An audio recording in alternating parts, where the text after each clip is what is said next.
Profesora, buenas tardes. Buenas tardes. Buenas tardes, Miss. Buenas tardes, jóvenes. Buenas tardes, ¿cómo están? Muy buenas tardes. Buenas tardes, profesora.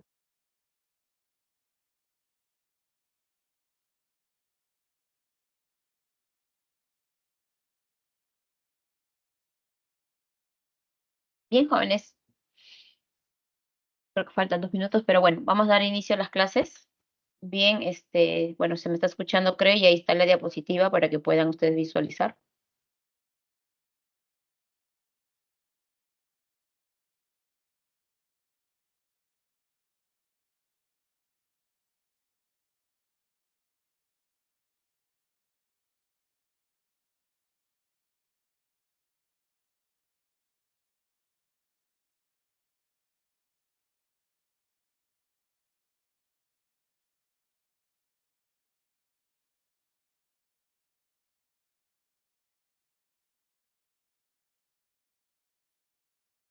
Ya, bien, jóvenes, muy buenas tardes con todos. Vamos a dar inicio a las clases de literatura. Nos corresponde la semana número 6. Bien, ahí está la diapositiva. ¿Se ve la diapositiva, chicos? ¿Se está observando la Profesora, se ve diapositiva? claro. Ya, muchas gracias por responder. Muy bien. Entonces, esta semana, jóvenes, nos corresponde la literatura, en este caso española, continuando con lo anterior. Nos corresponde el barroco, siglo XVII, y bueno, el teatro en sí, y la obra La vida y sueño de Pedro Calderón de la Barca. Bien, eso es todo lo que nos corresponde, jóvenes, para esta semana. Bien, entonces iniciamos así nuestras clases de literatura, semana número 6. Bien, jóvenes. Vamos a continuar. Ya, aquí está el contenido, lo que les estaba diciendo. Bien, todo lo que concierne al barroco, el teatro, el siglo de oro y Calderón de la Barca. Bien, bien, jóvenes, vamos a comenzar aquí. Entonces, vamos a volver de repente a recordar lo que estuvimos haciendo la semana pasada acerca del siglo de oro español. Entonces, España, habíamos dicho, ¿no? Después de la Edad Media, recuerden ustedes la semana pasada, el poema del Mío Cid, terminamos la Edad Media, ¿no? E inicia el siglo XVI con el Renacimiento, que también lo hemos visto la semana pasada, con los temas, los tópicos del Renacimiento, propiamente dicho, y ya en el siglo XVII corresponde al barroco, ¿no? Como acá dice, como corriente artística, donde va a expresar, en este caso, se expresa en todo lo que es el arte, no solamente literatura, pintura, música, arquitectura, y que se va a dar, pues, específicamente en España. Si hablamos de un país como de repente lo tiene el Renacimiento, Italia u otra corriente, en el caso del barroco, no, se va a dar a nivel general, o sea, se va a dar en todos los países. No hay un país que se diga, sí, aquí es el lugar, la cuna del barroco, no, no lo hay. Se va a dar en toda Europa, porque recuerden ustedes a William Shakespeare, que vimos también con Romeo y Julieta, él pertenece al periodo Renacimiento y Barroco, ¿no? En Inglaterra. También tenemos el barroco en Francia, el barroco en España, entonces se ha desarrollado por toda Europa, porque esto tiene que ver mucho, como les decía, con el arte. En el caso de España, ¿sí? España lo va a asumir dentro del llamado siglo de oro español, que es el mejor tiempo, la mejor etapa, la etapa de esplendor de la cultura española entre el siglo XVI y el siglo XVII. Una vez más, como ya les dije, aquí en el arte se van a desarrollar los tres géneros por excelencia en España, algo que otras literaturas no lo tienen, ¿no? Y entonces, y detrás de estos grandes representantes, tanto en narrativa, en teatro y en poesía, hay otros más que van a seguir ese arte de esplendor, ¿no? Cuando uno habla del barco, jóvenes, está hablando específicamente de una parte compleja que tiene el arte. La parte compleja, lo podemos decir nosotros, la parte más difícil que puede tener la literatura. Porque todo lo demás yo puedo entender si hablamos de Renacimiento, hablamos de romanticismo, realismo, ¿no? Pero el barroco es una parte bastante compleja por el nivel propio de la época. Bien, entonces ahí tenemos nosotros jóvenes mencionando esta primera parte. También debemos recordar, jóvenes, cómo vivía o cómo se vivía en la época, ¿no? Y también yo les mencioné cuando hicimos literatura universal.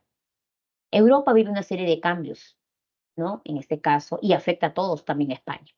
Hay una crisis, ¿no? Que está marcada por la pobreza, y lo mencionamos con la obra Lazarillo de Tormes. La pobreza de España del siglo XVI también arraiga al siglo XVII, ¿no? Entonces, España está viviendo ahorita una crisis, una crisis económica, política, social. Cultural no, porque la cultura, en este caso para los españoles, va a ser ese lugar donde la gente acude para olvidar los problemas, como se dice.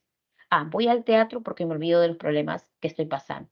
Me voy a ver una especie, un recital de pinturas porque me estoy, ¿no? alejando de los problemas. Y eso es lo que es el barro, ¿no? Entonces, eso hace que la gente se acerque al arte, ¿no? Dejando de lado sus problemas. Las crisis, la inestabilidad que le daban los gobiernos, la pobreza, no había educación, la gente no se educaba, ¿no? No había, y sobre todo el pueblo, ¿no?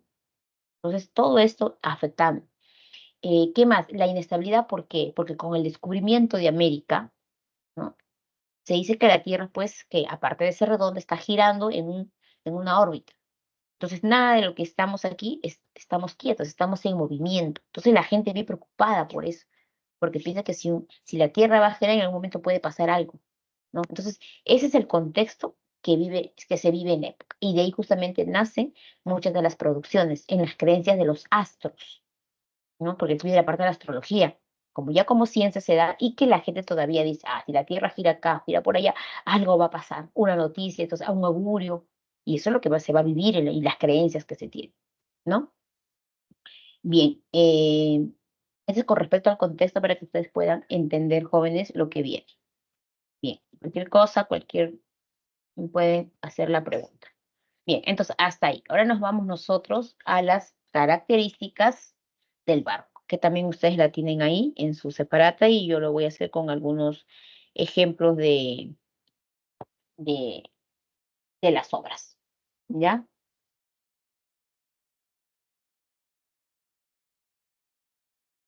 Bien. Entonces, por ejemplo, aquí, jóvenes, tenemos nosotros. Primero vamos a esta parte del arte, ¿no? Miren esta decoración de esta iglesia y creo que es una decoración propia del barroco en la arquitectura. Y aquí en Lima, por ejemplo, nosotros tenemos cantidad de iglesias que tienen este estilo, ¿no? Las columnas, las decoraciones, ¿no? Cargada de adornos. Acá tenemos esta imagen que es una calavera y como ustedes ven ahí, eso tiene que ver mucho con la vida y la muerte, ¿no? Con el tema de la fugacidad de la vida, ¿no?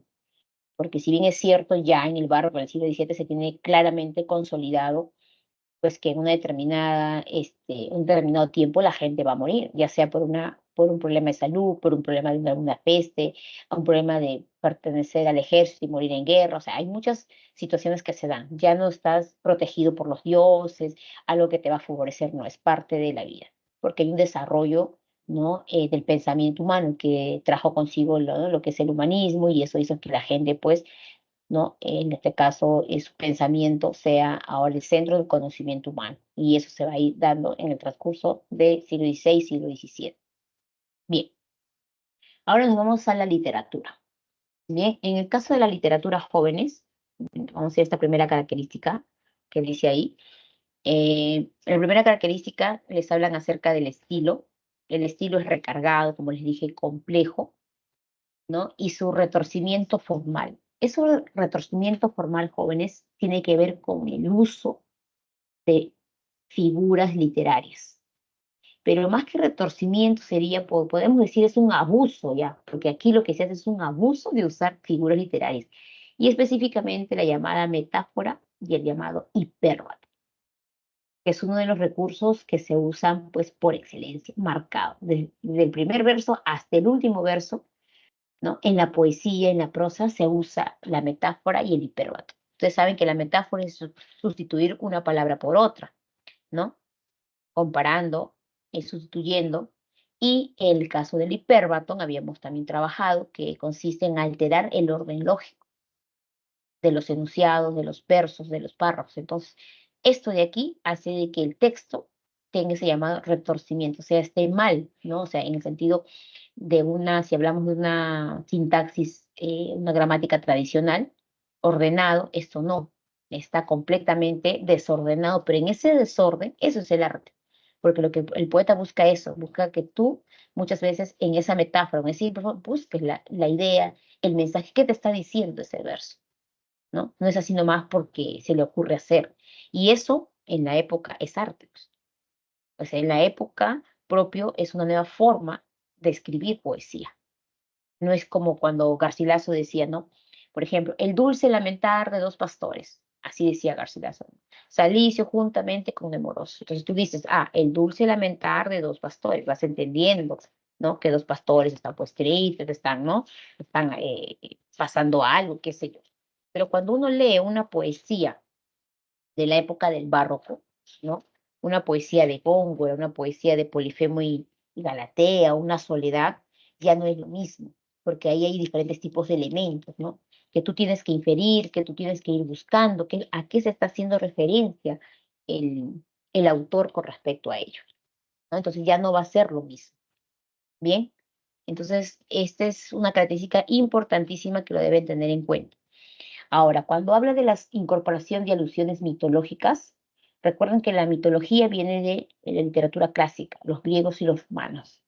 Entonces, una forma compleja en hacer este retorcimiento del arte, de la forma, es justamente usar estos elementos que de una otra forma, ¿no? Vamos a encontrar presentes en algunas de las producciones, ¿no? Por ejemplo, en, en El Quijote de la Mancha, de Miguel de Cervantes Saavedra, hay, por ejemplo, una parte, creo que es muy conocido, una de las aventuras que se llama Los Molinos de Viento, ¿ya? Y en los Molinos de Viento, ¿qué hace Miguel de Cervantes Saavedra? Miguel de Cervantes Saavedra lo que hace es justamente hablar y confundir, porque será su pensamiento, los molinos con gigantes. Y ahí está la alusión mitológica, ¿no? Que se menciona, ¿no? Luego también tenemos en la poesía de Luis de Góngora y Argote, en la poesía de Soledades, cuando Luis de Góngora no mencionaba podemos decir eh, dice, ¿no? Por ejemplo, habla de Juno, habla de Marte, ¿no? Habla de los dioses romanos en sí, ¿no? Y utiliza esto. Habla de Polifemo, pues la fábula de Polifemo y Galatea. Polifemo fue un ciclo, Galatea fue una ninfa. Entonces, ahí, desde el título ya están las alusiones mitológicas, ¿no? Entonces, esto es uno de los temas recurrentes. Y, por ejemplo, Calderón de la Barca, en La vida es sueño, inicia justamente con un verso, porque en caso de La vida es sueño está en verso, con un monstruo de la mitología. Por ejemplo, dice, hipócrifo violento, que corriste en parejas con el viento, donde rayos sin llama, pájaros sin matriz, pez sin escama. Hipócrifo es un monstruo de la mitología griega. Calderón de la Barca inicia La vida es sueño así, y esto lo dice Rosaura al inicio de la obra. Entonces, hay alusiones mitológicas de manera constante, ¿no? No en toda la obra, pero en algunas aventuras, algunos versos, en algunas escenas se menciona, ¿ya? Y eso es parte justamente del arte complejo del barro. Bien. Ahora, otra característica que les ponen, gran dinamismo, que dice, o evidencia de un dinamismo que equivale a la inestabilidad. Y justamente eso de la inestabilidad es producto, ¿sí? Producto, ¿no? Del movimiento, de la influencia de la época, ¿no? De la influencia, como les dije acá, del movimiento de la Tierra, que la Tierra está girando. Entonces, si la Tierra está girando, hay una constante inestabilidad en todo lo que se hace, ¿no? Por ejemplo, si hablamos de la obra Hamlet, recuerdan ustedes que pertenece al barroco de William Shakespeare. En la obra Hamlet, recuerden ustedes a Hamlet que tiene que buscar quién mató a su padre, ¿no? ¿Y qué hace él? O sea, la obra es un teatro, ¿no? Hamlet, los personajes, todo. Y dentro de ese teatro hay un teatro pequeño, que es cuando Hamlet consigue unos actores para que representen algo. Entonces, ahí está lo que equivale a inestabilidad, porque no es lineal la obra, rompe la misma secuencia de lo que se está narrando. Igual es acá en La vida de sueño.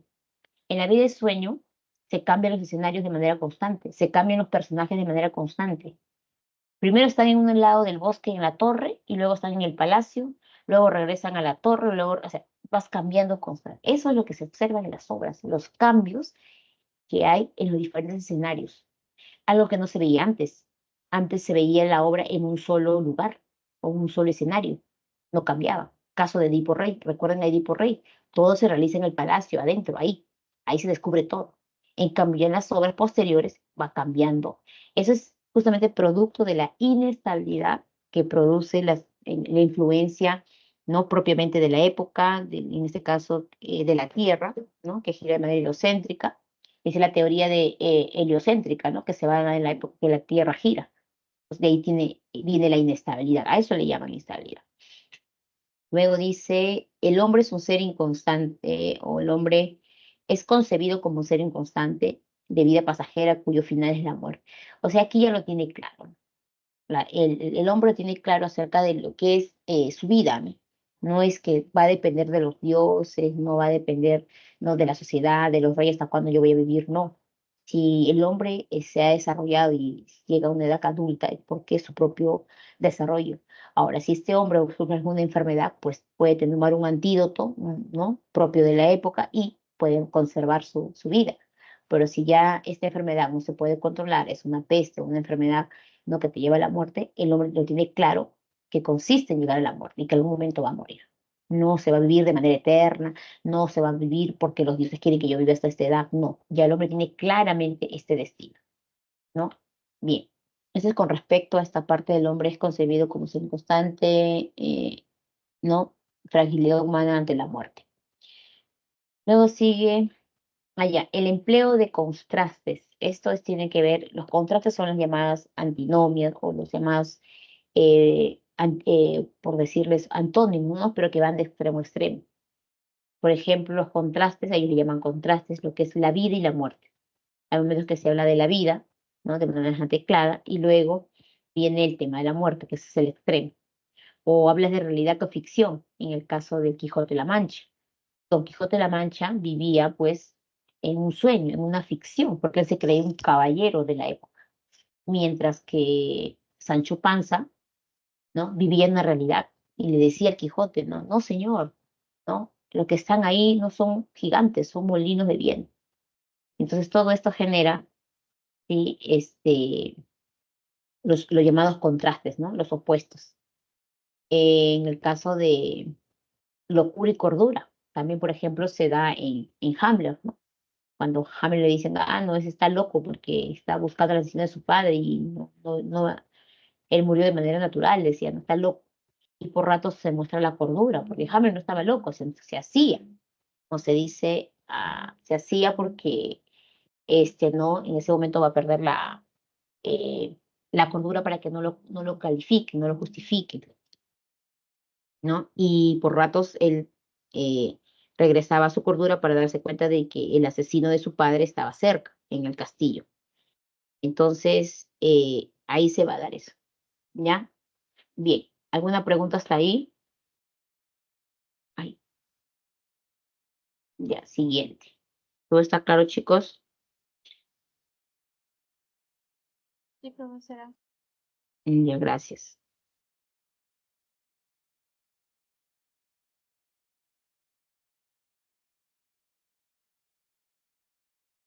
Ya. Y la última característica que es la vida es una representación, no hay distinción entre realidad que la ficción, ¿no? Entonces, esta última característica también tiene que ver específicamente porque ellos lo que van a hacer aquí es representar situaciones cotidianas propias a través del teatro, ¿no? Entonces, aquí se tiene claro, una cosa es la parte real y otra cosa es la parte de la ficción. Muchas veces con el teatro, como son obras que te van a mandar un mensaje. Entonces, el mensaje está justamente en cómo las personas tienen que cambiar ciertas conductas, ¿no? Ciertas conductas que no se dan. Por ejemplo, en el caso del Quijote, ¿no? El Quijote de la Mancha, pues, vivía en un sueño, ¿no? Encontrar un caballero andante, encontrar su cineto gozo, ¿no? Mientras que Sancho vivía esa realidad. Él quería, pues, ir en aventuras, pero para conseguir, ¿no? Como se dice, algún beneficio, algo material que le va a brindar a él una seguridad en su familia. pero para el otro no, ¿no? Entonces, esas son situaciones que se van a marcar de la misma vida de las personas, de la sociedad, ¿no? Y es por eso que se marca entre la realidad y la ficción. Eso es porque acá hay mucha representación que se van a dar específicamente en el teatro. Aquí el teatro coge una importancia, ¿no? Como en la vida de las personas. Bien, jóvenes. Entonces, hasta ahí son las características que ustedes tienen, ¿no? Y ahí les dan inclusive ejemplos de las horas que yo les estoy diciendo. Bien, ahora, si hablamos de los representantes, como les ponen ahí, tenemos a Luis de Góngora y Argote, que estoy mencionándolos en este caso porque él es uno de los máximos representantes en la poesía, en la parte del género lírico. No lo estudiamos, pero lo menciono porque a veces nos ponen poesías de él, de soledades, de fábula de Polifemo y Galatea, para que ustedes identifiquen estas características, ¿no? Entonces, él es netamente barroco.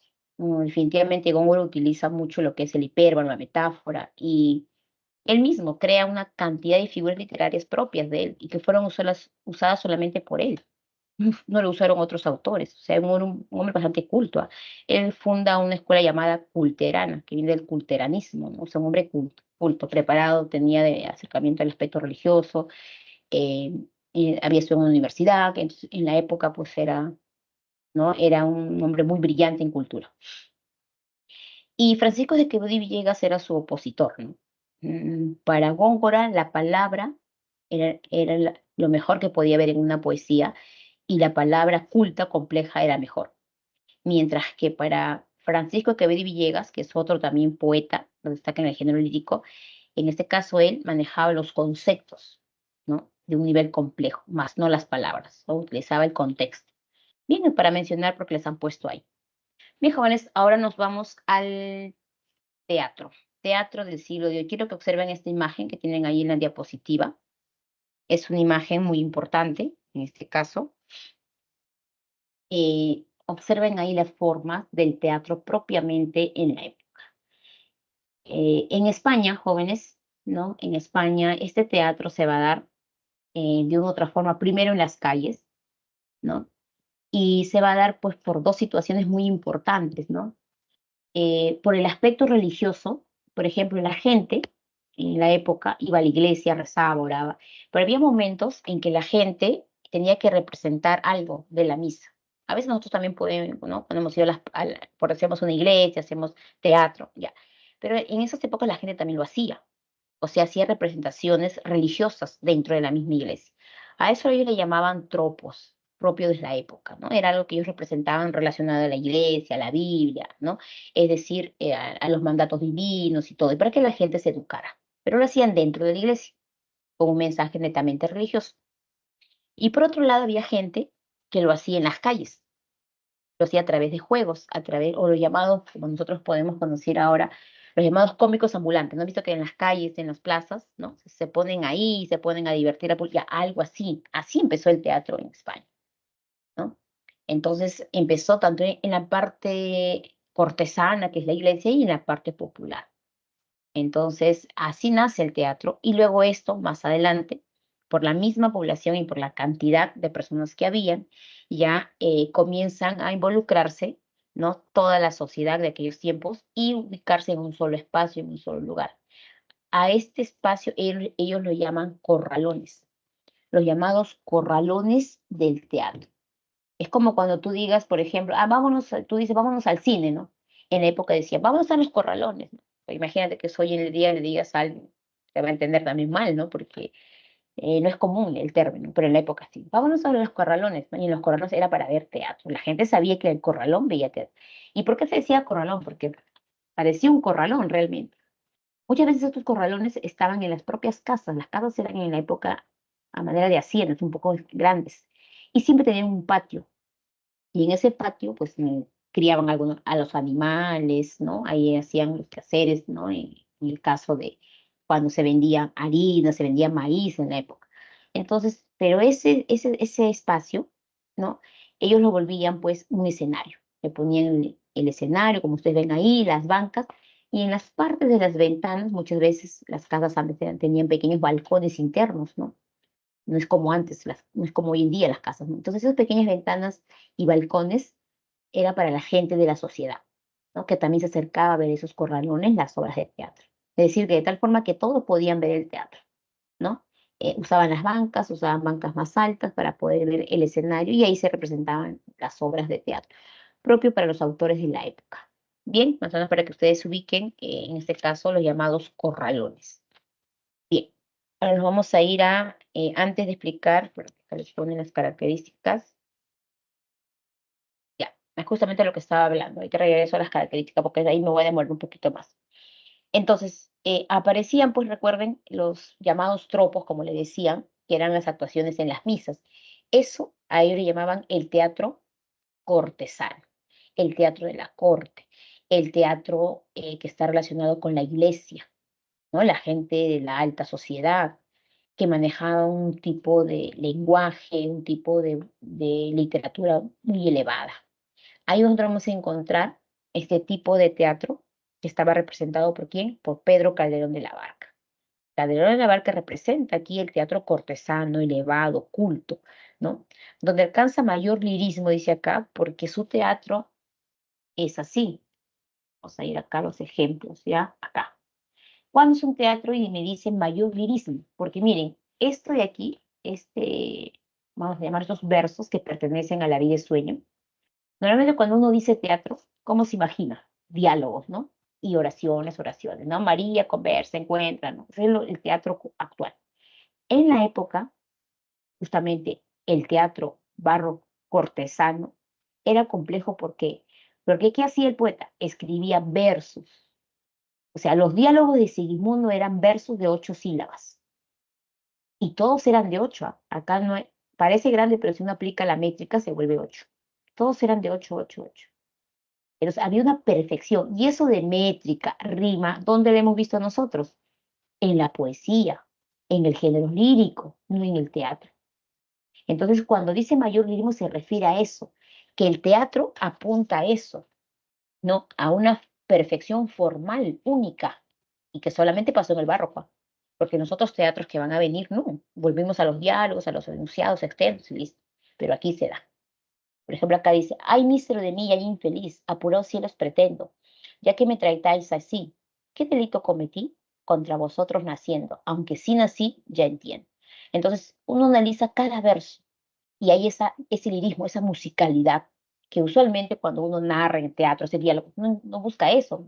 Tú buscas dialogar la acción que vas a hacer en el teatro, pero aquí sí hay, ¿no? Entonces, ese se llama mayor lirismo y que Calderón de la Barca y otros autores pues lo utilizan como primera característica.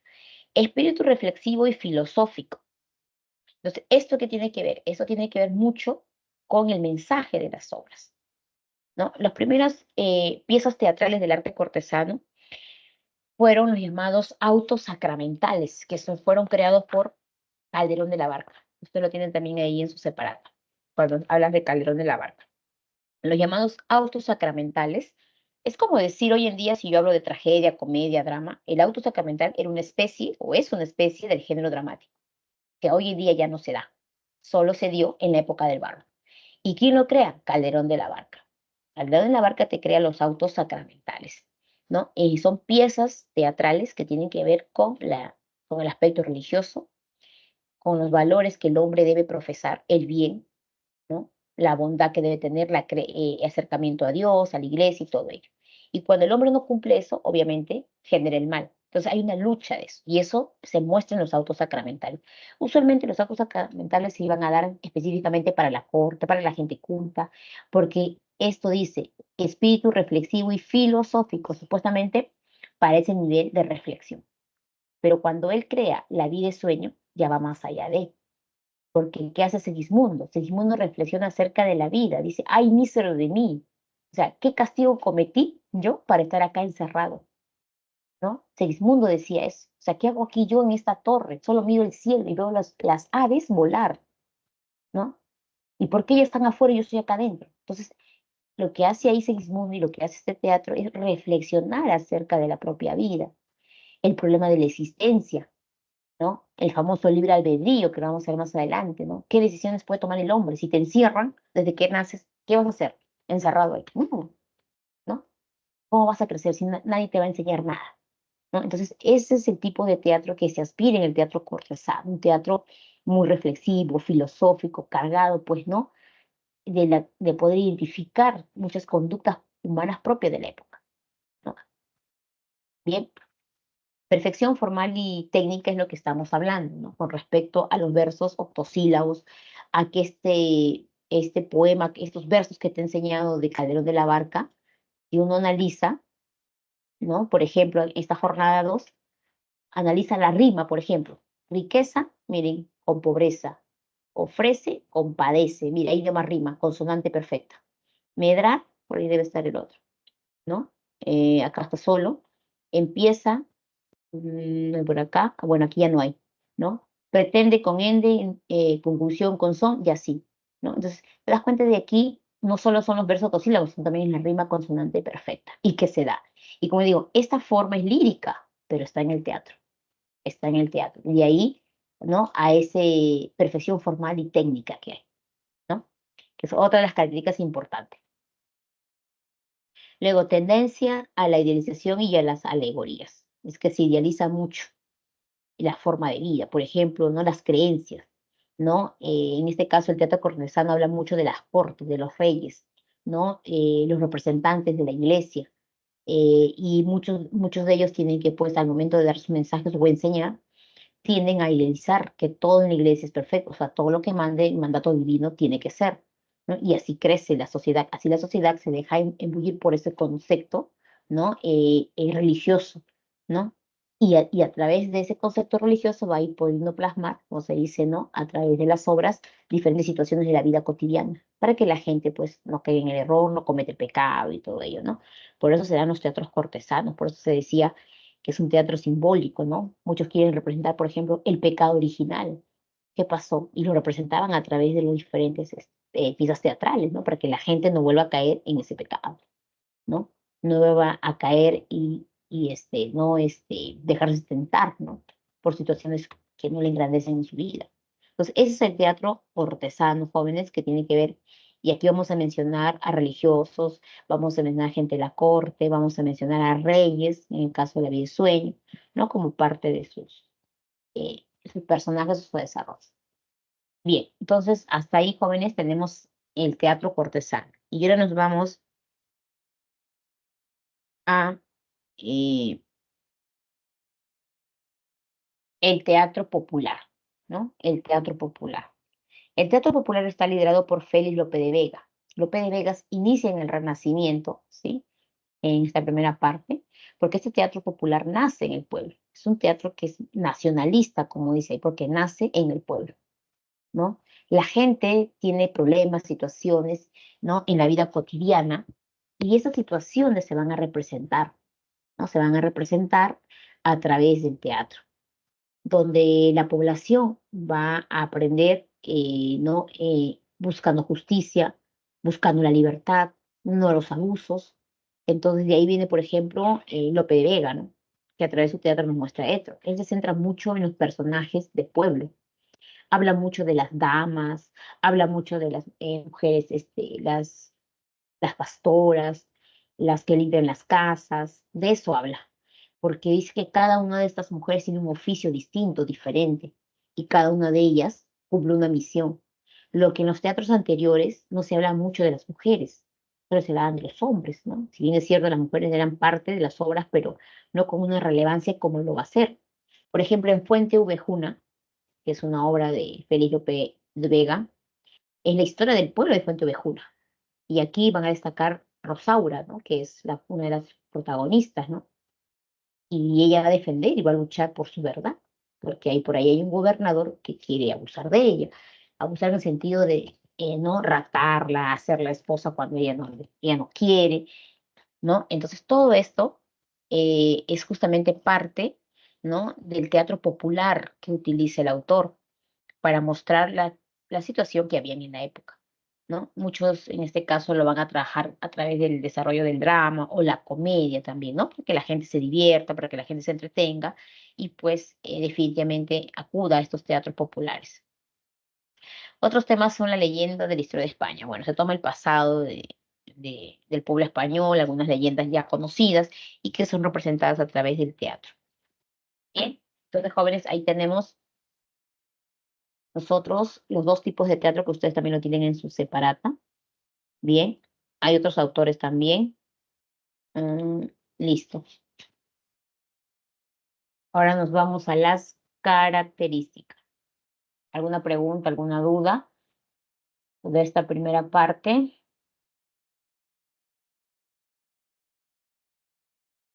Aquí, acá.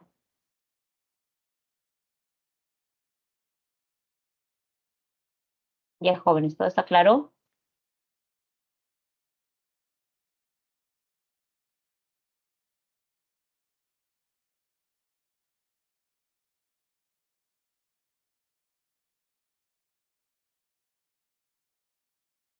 Ya,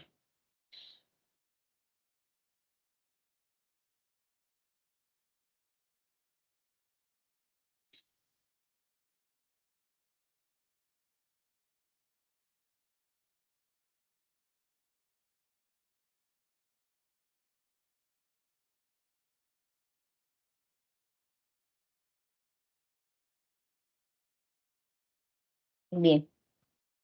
Listo, chicos. Ahora sí, entonces, como ya tenemos claro que en el siglo de oro han habido dos tipos de teatros, el teatro popular, el teatro cortesano, cada uno de ellos con sus propias características, ¿no? Ahí tenemos también la historia de los llamados corralones que le expliqué, ¿no? Y cómo se veía el teatro en la época. Bien. Eh, luego vamos a ver acá las características. Dice aquí, se diferencia del teatro clásico o grecolatino, propiamente de la época de los griegos, porque mezcla lo trágico y lo cómico. Entonces aquí sí vas a tener en cuenta lo siguiente, porque en la época, ¿sí? Y la sociedad conocía de las tragedias de William Shakespeare, obras que marcaron no solamente Inglaterra, sino toda Europa de aquellos tiempos, ¿no? Las obras, cómo se vivían, ¿no? Con la muerte de los personajes, los hechos, en el caso de Hamlet, en el caso de Otelo, en el caso de Romeo y Julieta, ¿no?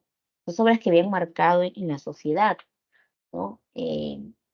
Este esplendor acerca de lo que es el arte en sí, ¿no? Lo trágico. Y a través de esta parte trágica, pues, sucesos, se busca, ¿no? Aprender, sobre todo que la sociedad no vuelva a caer en los mismos errores, ¿no? Para no repetir las mismas historias. Y cuando dices lo cómico, que es la parte jocosa ya, la parte más jovial, juvenil, donde pues permite que el teatro, ¿no? Te cause esta impresión, esta gracia al momento que se representa algún hecho en escena. Esos teatros eran antes separados, lo trágico y la comedia por acá. Pero en el teatro del siglo de oro, esto va a ser junto, es decir, se van a unir, ¿no? Se van a unir justamente debido a que la población ya en la época exige, ¿no? Se cansan mucho del teatro, se cansan mucho de la comedia, y entonces deciden los autores también mostrar otro tipo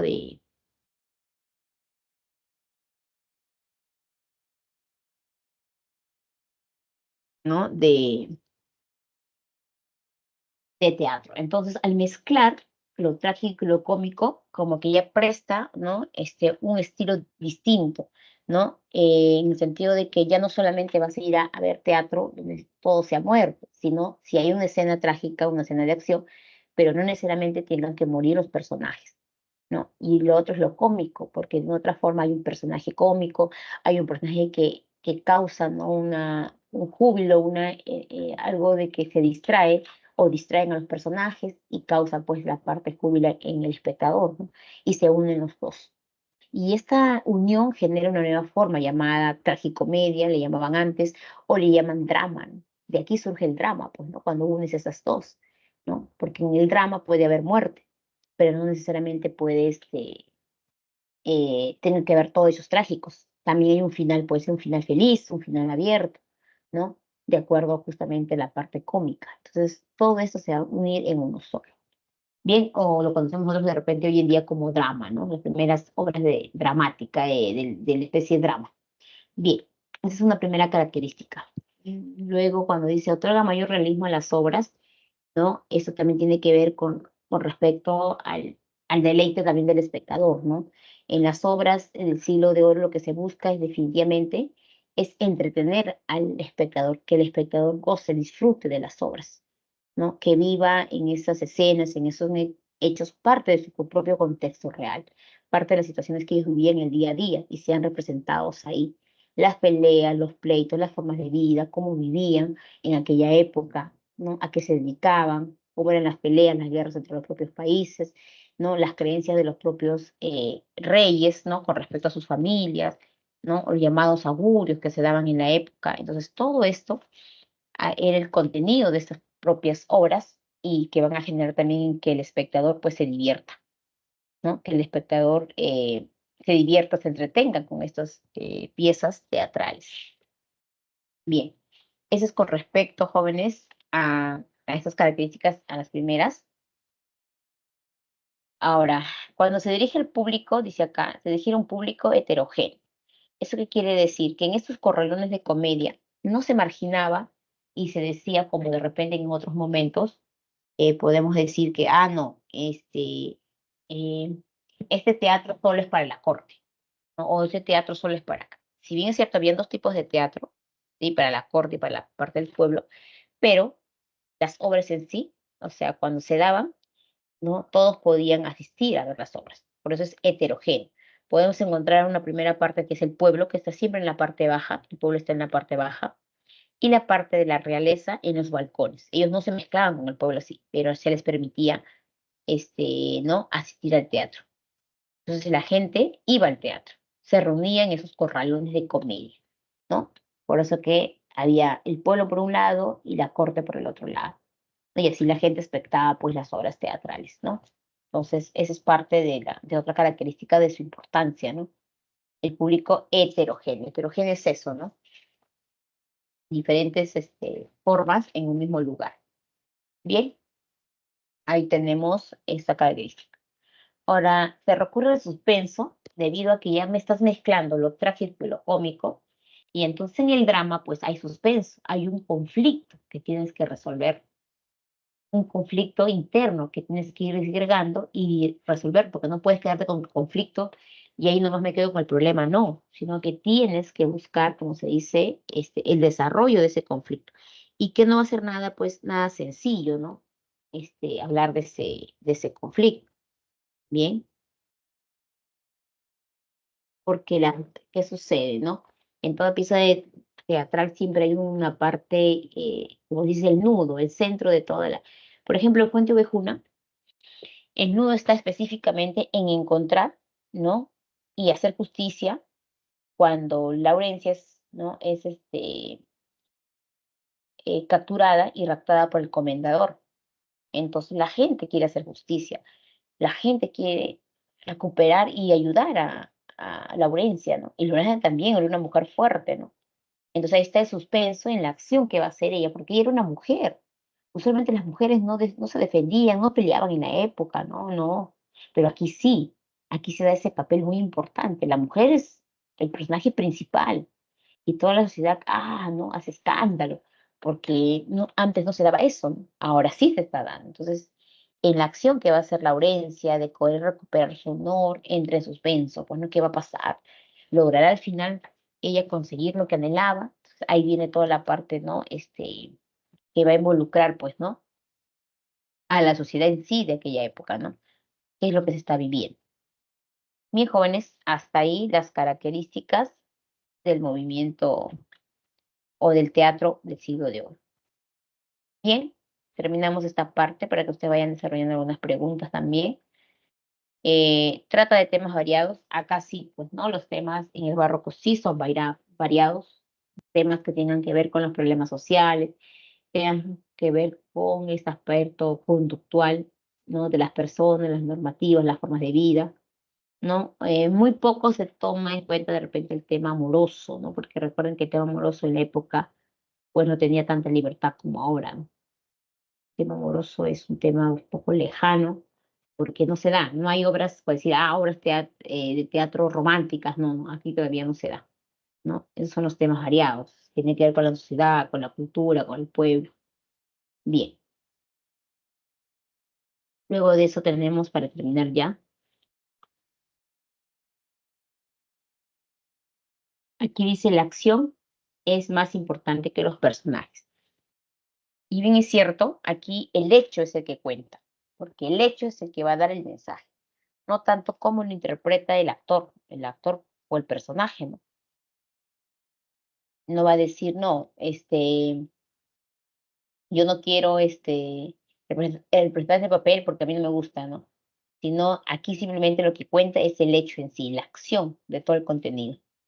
Y luego de esto, el personaje simplemente lo realiza, que no es parte de su rol, no es real. Entonces la acción es muy importante en este tipo de teatros. Todo lo que va a pasar en escenario. La gente está entretenida mirando la acción. ¿No? ¿Qué está pasando? ¿Van a morir? ¿Va a vivir? ¿Qué va a pasar? ¿Se va a casar? ¿No se va a casar? ¿No? Cosas así, en ese momento nada más. Y emplea personajes tipo, destaca el gracioso. Eso sí es importante porque vamos a ver tipos de personajes, ¿no? En el teatro y que van a estar bien marcados, ¿ah? Por ejemplo, habla de la dama, ¿no? Una dama, una doncella, por ejemplo, no son iguales. Una dama de sociedad en una edad mayor, no tan mayor, pero adulta, con ciertas características. Mayormente una dama ya estaba casada o estaba separada, ¿no? No había damas solteras. En cambio, las doncellas sí eran jovencitas, dispuestas a casarse, ¿no? Porque en este caso está representando a la doncella. Luego tenemos también a la criada, ¿no? Que está, cada rol está bien marcado. La criada, la ama, ¿no? Las sobrinas, el gracioso, como dice ahí, ¿no? El personaje cómico, ¿no? Que de otra forma es parte también de las obras. El gracioso es un personaje que se va a dar en el teatro del Siglo de Oro importante, ¿no? Porque por más que el autor, él, ¿no? Se presenta los personajes, el escenario, todo, entonces tiene que aparecer ahí, ¿no? Un personaje que cautive la expectativa del espectador, ¿no? Y que haga situaciones que sean jubilosas, que te den mucha gracia y amplíe, ¿no? Lo que es el contenido de la obra. Eso es lo que se busca con ese personaje gracioso. Por ejemplo, en la vida de sueño tenemos a este personaje llamado eh, Clarín. Clarín es el personaje gracioso porque participa en determinados momentos de la obra, ¿no? Y compartiendo, ¿no? Con los demás, dando mucho el júbilo, la gracia, ¿no? Él, por ejemplo, le dice cuando lo capturan, él dice, por favor, no me encierren, ¿no? Yo soy Clarín. Y los soldados del rey que dicen, ay, no, ¿quién será este? ¿No? ¿Quién será Clarín? Enciérralo igual. Ah, no, es un criado. Entonces, eh, ahí se marca, ¿no? El personaje gracioso y que hace parte del teatro del siglo de oro, es una adicional, como se dice, bien, y no siempre va a aparecer. Ese es el aporte que hace el teatro del siglo de oro. Hay otros teatros que no tienen ese personaje. Eso lo vamos a mencionar, jóvenes, cuando hagamos literatura peruana. Cuando hagamos literatura peruana, entonces ahí vamos a nosotros hablar de esto y recordar algunas cositas, porque eso se va a ver en el costumbrismo, el personaje gracioso, y que también en la literatura peruana se va a utilizar, porque es parte de. Bien, jóvenes, creo que hasta ahí tenemos nosotros todas las características que ustedes les ponen. Luego también les ponen los temas. Los temas son variados que ya expliqué. Pueden ser temas tradicionales, la historia, temas, por ejemplo, nacionales propiamente de España, extranjeros, en el caso de La vida de sueño. Por ejemplo, hablas tú del reino de Polonia y Polonia está lejanos a España, pero ¿no? También está incluido como temas extranjeros, tema de la mitología, tradiciones y cultura de España, ¿no? Entonces son los temas variados. Hemos dicho que también desarrollamos el octosílabo.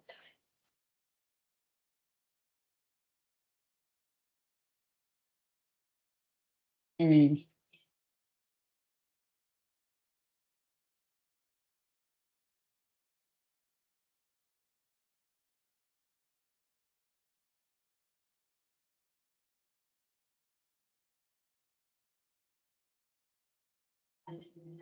ya. Bien, hasta ahí todo está claro, jóvenes. Yo creo que todo es con respecto a las características. Utiliza los versos, los personajes. Aquí en la separata inclusive les ponen a ustedes ahí el galán, que estaba hablando, por ejemplo. la dama, el padre. Lo que hace también aquí la Nomé, en este caso, es Lope de Vega, ¿no? Lope de Vega emplea, dice, hasta 6 tipos de personajes. Entonces, en este caso,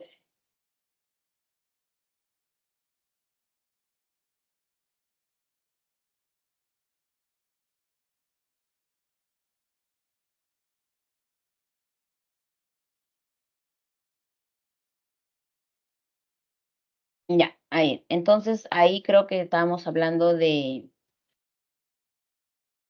el galán, la dama, el padre, el viejo, el poderoso, ¿no? La criada, por ejemplo. ¿Y por qué creen ustedes que jóvenes aquí, Lope de Vega, porque eso viene por Lope, agregar esos personajes, ¿no? Que antes no se veían, ¿no? Tú hablabas de hombres, mujeres, pero no especificaba. Ah, el galán, por aquí la dama, por aquí el padre, la doncella. Está bien marcado, el viejo, la criada. Es que Lope de Vega, en el teatro o en su vida personal, era un hombre bastante, pues, que se acercaba al pueblo, bastante sociable, podemos decir, no se acercaba mucho al pueblo y era muy observador. Lo que hacía Lope de Vega era observar a estas personas. Él decía, no, una criada no es igual que una dama. Las costumbres que tenía la criada era distinta a lo que hacía una dama. La criada ayudaba a la dama, atendía a la dama, y la dama, pues, no, era una persona de sociedad. Entonces, cuando él crea sus obras, crea justamente este tipo de personajes para poder marcarlos y diferenciarlos. Y utiliza mucho el personaje femenino, porque también a él le gustaban mucho las mujeres. Lope de Vega se casó muchas veces, ¿no? Y cuando siempre le preguntaban, ¿no? Porque siempre se casaba, se divorciaba, se casaba y así, o algunas esposas morían jóvenes, él decía que así conocía muchos temperamentos femeninos, porque no todas eran iguales, ¿no? Que sí conocía y esas características de estas damas, doncellas que él conocía, luego las utiliza y las lleva como parte de sus personajes. Como digo, una pastora no era igual que una criada, no era igual que una dama, que un padre, ¿no? Que un galán que cortejaba a las chicas. Entonces, todo esto él justamente lo va a incluir en el teatro y así el teatro va creciendo. Y el teatro en este siglo de oro se hace importante, ¿no? Justamente debido a estos personajes que se van a utilizar. Y sobre todo el personaje gracioso que ya les comenté, ¿no? Que es parte de. Mis jóvenes, hasta ahí alguna pregunta, alguna duda para seguir avanzando. Ya hemos hablado del teatro cortesano y justamente creo que las primeras preguntas que ustedes tienen de esta semana, antes de comenzar la vida de sueño, está. A ver, tienen una característica en la pregunta número 1. De ahí nos vamos al descanso. Tienen acerca de las características. A ver, vayan viendo jóvenes. La pregunta número 1, la pregunta número 2, que tiene que ver con lo que acabo de explicar, la 3, la 4. De ahí ya viene recién la vida de sueño. A ver, vayan desarrollando jóvenes. Ya me dice rapidito, nomás ya tienen las respuestas ustedes, qué rápido, chicos. A ver, déjenlo que los demás también desarrollen, lean bien, ¿no? Lo que les va a indicar. A ver, Lorena ya respondió, dice. Rosaura, ¿no? El primero es una pequeña escena, ¿no? Un pequeño, en este caso, versos de Videsueño. Le dice rasgos estilísticos del barroco, que se evidencian en los versos citados de la comedia La vida de sueño de Pedro Calderón de la Barca. Ya, entonces ahí te ponen ahí y tú tienes que ver. Dice Rosaura, no quise darte parte en mis quejas, Clarín, por no quitarte, llorando tu desvelo, el derecho que tienes al consuelo, que tanto gusto había en quejarse. Un filósofo decía que al trueco de quejarse habían las desdichas de buscarse. Entonces me dice, como me dice rasgos estilísticos, tengo que ver, pues, ¿no? ¿Qué rasgo de forma voy a encontrar aquí? Entonces voy leyendo cada alternativa y voy analizando. Imágenes recargadas como producto de los usos de las metáforas. Pero si uno analiza, ¿no? En este caso, el texto definitivamente utiliza metáfora, no directamente, no hay que sustituir nada ahí, ¿no? Hay un recurso más que la metáfora, es el llamado hipérbato. Eso sí se está utilizando de manera constante, ¿no? Sobre todo en la parte final de los versos. Porque cuando dice no quise darte parte, aquí está normal, no hay hiperbato, tampoco hay metáfora, porque se dirige directamente a la persona, al deseo, o sea, no hay una sustitución de elementos. Pero en la parte final sí, viene la parte del hiperbato, cuando dice, ¿no? Que tanto gusto había en quejarse, un filósofo decía, ¿no? Entonces ahí el orden, ¿no? Donde está la parte donde dice un filósofo decía, pues debe estar en un inicio, ¿no? Y ahí por lo menos ya tenemos. Esto debería decir así, un filósofo decía que tanto gusto había de que quejarse, que había en las desdichas de educarse a trueco de quejarse. O sea, ahí sí hay un hiperbato. Bien, en la C, alusiones a la mitología grecolatina no hay, porque no hay ninguna palabra aquí que me diga que estamos hablando de mitología griega. Utiliza constantemente los versos octosílabos o endecasílabos, dice. En el caso de vida y sueño, solo utiliza octosílabos, endecasílabos no utiliza. Y mayormente son octosílabos. Y la E, oposición de conceptos para caracterizar a los personajes. Y aquí tampoco se están visto la oposición de conceptos. Por lo tanto, la respuesta en la uno es la B. En la uno es la B. Bien, muy bien, ahí Profesora, lo han hecho. disculpe, una consulta. Dime. Cuando menciona rasgos estilísticos, o sea, entra todo, rasgos formales, de cómo todo, ¿entra todo o es específico sobre alguna cosa? Ah, ya. Cuando hablamos de rasgos estilísticos, estamos hablando de la parte formal. ¿Sí? La parte formal que es uso de todo lo que es figuras literarias, uso de metáforas, hipérbatos, recursos estilísticos, estamos viendo lo que están las características. Estamos viendo las alusiones mitológicas, los contrastes, los versos, es todo eso. Estilístico viene de forma, toda la parte formal, no de contenido, ¿no? Los versos octosílabos, ¿no? Como te digo, mitología griega, las figuras literarias, a eso se refiere. ¿Qué son los rasgos más que tú puedes encontrar en el enunciado?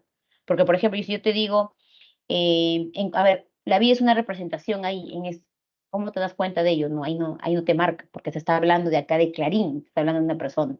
Entonces, hay características que no se pueden encontrar. Las características más comunes que te van a preguntar cuando dice rasgos estilísticos es si el verso o poema presenta alusiones mitológicas. Y para que diga eso, tiene que tener, obviamente, elementos de la mitología, ya sea nombre de seres mitológicos, monstruos, ¿no? O propios de la época, cíclopes, eso.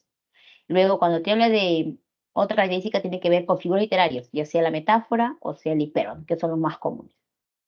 Otro rasgo es el conteo, la métrica, ¿no? Que tienen que ser versos octosílabos, por ejemplo, ¿no? Y marcado con el caso también la rima, ¿no?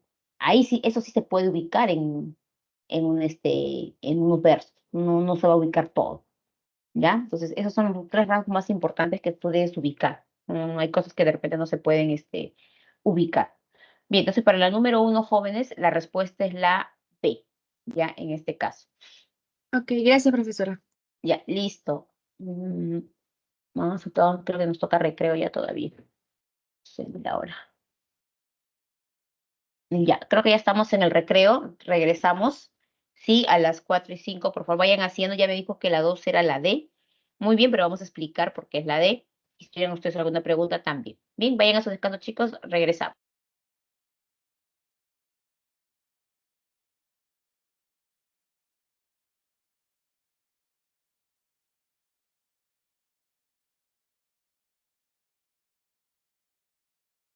Ya, chicos, regresamos. Regresamos. Bien, ahora sí, continuamos. A ver, con las preguntas estábamos, ¿no? En la pregunta 2 estábamos jóvenes. A ver, entonces en la 2 me decía, por ahí me he marcado la D, en la comedia de la vida y sueño, el personaje principal atraviesa, ya ahí tengo todas las respuestas, ya, qué rápido, muy bien Lorena, por distintas estancias, inicial en la prisión, ya. Luego despierta en el castillo como príncipe, después retorna a la prisión y por último, liberado por el pueblo, asume el reinado de Polonia. ¿Cuál es el tema distintivo del barroco que representa la secuencia de los hechos descritos? Entonces, cuando hablamos de acá, tema distintivo, estamos hablando justamente que tiene que ver con una de las características del barroco. Entonces, está diciendo aquí que el personaje va cambiando de escenario, va cambiando de un lugar a otro, luego regresa, ¿no? Primero es prisionero y termina siendo rey. Entonces, hay ciertos cambios. que hay en el transcurso de todo lo narrado. Entonces, contrastes no hay, la vida como una representación tampoco, porque él está cumpliendo diferentes roles dentro de su propia, como personaje, ¿no? No está representando específicamente un valor o algo que tenga que ver con lo divino. Falta de inestabilidad en el mundo y fugacidad de la existencia humana. Bueno, él está vivo, no se ha muerto, ¿no? Entonces, lo que se va a acá es lo que se describe y lo que hace el protagonista, ¿no? Esto quiere decir que hay cambios radicales, ¿no? De prisionero, ¿no? A príncipe y luego a rey. Entonces son los cambios radicales. Y finalmente se queda como rey, no es que regresa y vuelve a ser prisionero, sino que va cambiando y eso lo hace de manera constante. Primero, ustedes saben que inicia encerrado, luego sale, luego regresa a la celda, luego vuelve a salir y finalmente es rey. O sea, hay cambios abruptos ahí, ¿no? Y a eso lo podemos considerar nosotros como los cambios, o lo llamamos la inestabilidad, ¿no? Que es uno de los conceptos que se da en el barroco, ¿no? La inestabilidad, ¿no? La vida como representación, no, la inestabilidad, no con la vida como representación, sino la inestabilidad y los cambios que hay en él. Sería en la número 2, la D. En la número 3, el estilo del teatro español pretende alcanzar un mayor qué.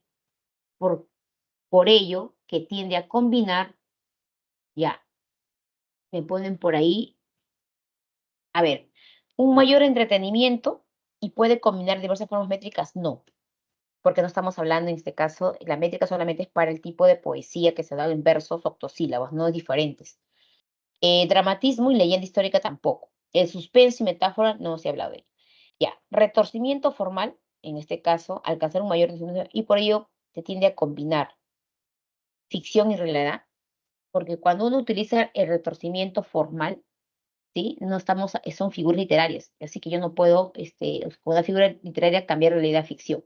Y suspenso y metáfora hipérbato, en este caso, el teatro, ¿sí? En el teatro, si bien es cierto, más que suspenso, ¿sí? Hay un tema, ¿cómo se dice? Una acción dramática, ¿no? El suspenso es uno de los temas, pero no es parte de su característica. Y acá dice, para alcanzar mayor realismo, por ello se tiene a combinar lo trágico y lo cómico. Es una característica importante del teatro, porque si mezclas, generas una nueva forma llamada drama.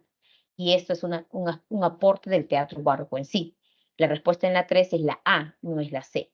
Ya es la A. Y para terminar, la 4, una característica del teatro cortesano es la tendencia a la reflexión. Este rasgo se puede apreciar en la obra La vida de sueño. Ahora me voy a La vida de sueño, que todavía no lo hemos visto. Bueno, pero ya, vamos a responder por ahí, pero explicando se van a dar cuenta. Por el constante empleo de, o sea, un rasgo específicamente del teatro cortesano, en este caso en Vida de Sueño, es el monólogo. Ya lo dejamos ahí porque voy a explicar, ¿sí? Esta pregunta 4 era para explicar ya con el contenido de la obra. Bien, entonces nos vamos ahorita, para que puedan entender bien esto de la 4, a la obra en sí. Bien, y nos vamos ahora a Pedro Calderón de la Barca, ya para que puedan ustedes entender lo que es la vida de sueño. Pedro Calderón de la Barca, como ustedes tienen ahí, ¿no? Es uno de los máximos exponentes, en este caso, del teatro cortesano. Bien, él inicia su carrera desde muy joven, ¿no? Sus padres tenían mucha tendencia al aspecto religioso, dedicados mucho a servir a la iglesia, por lo tanto también él se va a dedicar a ello, termina estando siempre en una orden sacerdotal, ¿no? Estudia en la Universidad de Salamanca y bueno, toda su vida también se dedicó en esa época pues a defender la corona española, tenía experiencia en armas, ¿no? Que es lo general, y ya luego de edad adulta comienza, ¿no? A escribir, ¿no? Sus primeros libros. En la época jóvenes, a todas las piezas teatrales que habían en la época se les llamaba comedias. Es decir, La vida es sueño es una comedia, no por su contenido, sino porque ellos saben el término comedia como decir obra literaria. Lo que tú hoy en día llamas obra literaria, ellos le decían comedias, porque inclusive cuando iban al corralón, ellos decían, vamos a ir al corralón a ver comedias, pero no necesariamente adentro, tenías que ver obras que tengan que ver con la comedia, puede ser drama, puede ser tragedia. O sea, comedias es el término propio de la época del siglo XVII del barroco. Hoy en día nosotros sabemos que el término comedia tiene otro significado, ¿no? Entonces ellos decían así a las obras, a cualquier pieza teatral. Por eso que cuando él dice acá, en el caso de Calderón de la Barca, dice autor de 120 comedias, es decir, de 120 obras. Eso no quiere decir que todas sus obras estas son comedias, porque no es así. Ese término se usaba cuando se hace referencia a obras, a obras. Y en total tuvo 120 obras, mejor dicho, que son llamadas comedias. Pero no estamos hablando del contenido, sino de la estructura en sí. Mayor representante del teatro barroco con tendencia cortesana al siglo de oro. ¿Ya? Porque cuando ustedes vamos a analizar, se van a dar cuenta que también en su separata les ponen un término así, y entonces, y la pregunta es, siempre han preguntado esto, ¿no? Porque siempre han preguntado. En su separata dice, por ejemplo, escribió 120 comedias, y al costado dice, el término comedia alude a la obra de teatro de la época. Bien claro, alude a la obra. Y luego dice, comedias se refiere a las obras. O sea, él escribió comedias, La vida y sueño y no, no está diciendo que La vida y sueño es una comedia, porque cuando uno analiza formalmente La vida y sueño no es comedia, es drama. Entonces, acá estamos hablando de obras en general. La vida y sueño, El alcalde Salamé, mayor monstruo de los celos, etc. Y sí lo divide en autos sacramentales, que son piezas religiosas, el gran teatro de este mundo y una más que tiene por ahí, porque no escribió más que 3 autos sacramentales. Ya hay que tener en cuenta ahí. Ahora, si vamos a los rasgos formales, ahora sí, de La vida y sueño y analizo. Si La vida y sueño es una comedia porque es una obra, pero yo cuando analice la obra por su contenido, ahí voy a tener esto. Y este análisis sí es un análisis completo, porque esta obra, como pertenece al barroco, pues tiene un análisis específico, ¿no? Pertenece al género dramático, la especie es un drama filosófico. Y es un drama filosófico porque Segismundo está buscando su identidad, quién es. Y para buscar esa identidad, quién es, muchas veces utiliza la técnica, el llamado monólogo. Él casi siempre está hablando solo, porque está solo en la torre encerrado. Y siempre se justifica sus diálogos, él habla y habla, ¿no? Y cuando alguien lo escucha, ahí recién, ¿no? Y dialoga con Clotaldo cuando Clotaldo le va a enseñar algunas cosas de la vida, le enseña a escribir, le enseña las cosas básicas. Pero él mayormente está hablando solo, porque para ahí solo. Y siempre está buscando cómo, ¿no? Encontrarse consigo mismo, para saber quién es él. Entonces, esa es la parte donde él se va a mostrar mucho el drama filosófico. Los versos, como ya les mencioné hace un rato, aquí, por ejemplo, este es un monólogo. Ahora, si hablamos de versos, es cada uno de las formas como Segismundo, ¿no? Nos transmite ese monólogo, pero son versos cortos, enunciados cortos. Ya, a eso le llamamos versos octosílabos, que solo se va a dar en el teatro barroco para esta obra. La rima es consonante perfecta, porque rima consonante y vocal. Bien, luego está dividida en 3 jornadas. Le decía jornadas, ¿por qué? Recuerden a Lope de Vega. Lope de Vega trabajaba las obras en 3 actos. Acto 1, acto 2, acto 3, 4, lo que había en la época.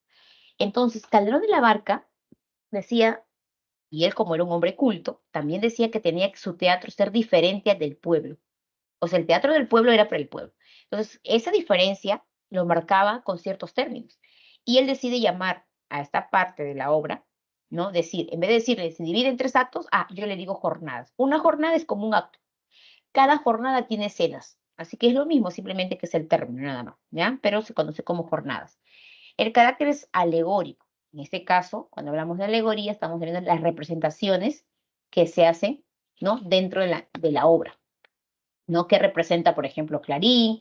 ¿Qué representa ese personaje gracioso? ¿Qué representa Rosaura? ¿Qué es la justicia, la mujer? ¿No? Cada personaje tiene una representación alegórica, simbólica que se le va a dar. Bien, del lenguaje culto elevado propio de la época, ¿no? Estamos hablando del lenguaje del castellano del siglo XVII. Y el estilo solemne, pues que apunta, como se dice, a la meditación, a la reflexión, ¿no? Porque a eso va a apuntar esta obra. Hay mucha reflexión de ahí de lo que es un drama filosófico. Rasgos culturales está ambientada en Polonia, ¿no? Y los personajes son de la nobleza, es decir, de la corte. Mm, El pueblo participa, sí, pero mayormente la historia está centrada en la institución de un reino, ¿no? Que es el reino de Polonia. Bien, un datito que está por acá. Sí. Y ya, con eso terminamos entonces. Bien, jóvenes, entonces ahora nos vamos, después de esta parte de los rasgos formales que ustedes tienen ahí, nos vamos al argumento en sí, ¿ya? Nos vamos al argumento. Bien, entonces vamos a especificar el argumento en estas 3 jornadas que se les presenta a ustedes, ¿ya? Porque son 3 jornadas. Ya. Primera jornada. Bien, entonces vamos a mencionar algunos antecedentes generales de la obra, ¿no? Para poder tener en cuenta. Entonces, en el castillo, el rey Basilio, ¿sí? Va a tener un hijo y cuando nace su hijo, los astros le van a decir que su hijo va a ser un mal hijo. Va a ser un mal hijo, va a gobernar mal. Entonces, esta creencia de los astros era propio de la época, pues, ¿no? Y Basilio, ¿no? Decide encerrar a su hijo. Y también, ¿por qué? Porque se dice de que su esposa, antes que naciera Segismundo, también soñó. Y soñó que su hijo iba a caer en desgracia. Y luego la señora murió. Entonces, todo esto que estaba pasando en la familia, al rey, pues, ¿no? Hacía de que él se crea en los astros, ¿no? Y se quería salir de duda de lo que la esposa le había dicho, que había soñado, y sin embargo los otros también le confirmaron de que eso era cierto. Entonces, por eso él decide, ¿no? Encerrar a su hijo. O sea, la gente sabía que el rey había tenido un hijo, pero nadie sabía dónde estaba. Usualmente los reyes mandaban a sus hijos a que se eduquen a otros reinos y luego lo traían para gobernar. Así que la población no sabía mucho de dónde estaba Segismundo. Bien, por un lado, entonces, ¿qué hace el rey? Hace una torre, ¿no? A las afueras y a las espaldas del castillo, ¿no? Donde la gente pues no va, está en la parte desértica y sobre todo de noche pues nadie anda por ahí, a nadie se le ocurre porque es parte, ¿no? Del castillo en sí. Entonces hacen, ¿no? Esta torre y ahí va a vivir encerrado 6. Bien, jóvenes, entonces más o menos para que tengan ustedes la idea de cómo se llega a esto, ¿no?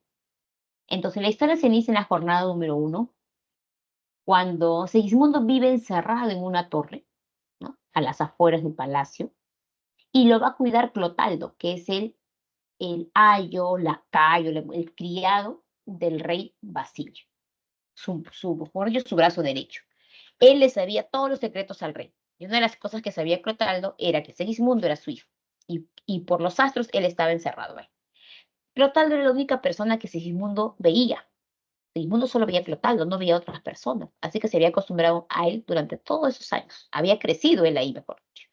Y Clotaldo lo iba a visitar de vez en cuando, prácticamente casi a diario, dejándole la comida y todo ello. Era un secreto que se sabía solamente Clotaldo y el rey Basilio. Un día aparece la señorita Rosaura, vestida de caballero, con su personaje gracioso, su criado, mejor dicho, llamado Clarín. ¿De dónde venía Rosaura? Rosaura venía de Moscovia. Moscovia era un pueblo más allá, otro reino, ¿no? Y ella venía de ahí vestida de hombre, ¿por qué? Primero venía buscando a su padre. Rosaura tenía una madre llamada Violante, que cuando ella muere, le dice a Rosaura, ándate a Polonia y busca a tu padre. Y le dio una daga, la pequeña espada, una daga. Muy fina, por cierto, ¿no? Le dice, esta daga le perteneció a tu padre. Cuando tú vas a Polonia y busca a los nobles, le enseñas la daga y lo van a reconocer. Entonces Rosaura, enmarcada por ello, decide ir a buscar a Polonia, ¿no? Y solo tiene que cruzar la frontera de Moscovia a Polonia y cruzar la frontera y pasarse a Polonia. Entonces, como ella era mujer, ¿no? Entonces, ella decide vestirse de hombre para pasar desapercibida porque en la calle, pues las mujeres no andaban hasta esas horas de la noche, ni escapaban, mayormente los hombres iban en misión. Entonces ella por eso se va con Clarín. Clarín es su criado y Rosaura le pide que lo acompañe. Clarín al principio tiene miedo, pero le dice, bueno, ¿no? Te voy a acompañar. Y de paso fue que sea el viaje divertido, ¿no? Porque Rosaura no quería viajar sola. Entonces, para esto también Rosaura en Moscovia había conocido a Astolfo, a un joven opuesto, muy, ¿no? Muy simpático él. Ella lo había conocido y él había cortejado y la había enamorado también. Pero luego él desapareció, pero él le había prometido matrimonio. Entonces Rosaura, ¿no? Como está buscando a su padre, porque su madre ya falleció y le ha pedido que lo encuentre, entonces decide pues buscar a Polonia y de paso se encontraba pues el famoso Astorga, ¿no?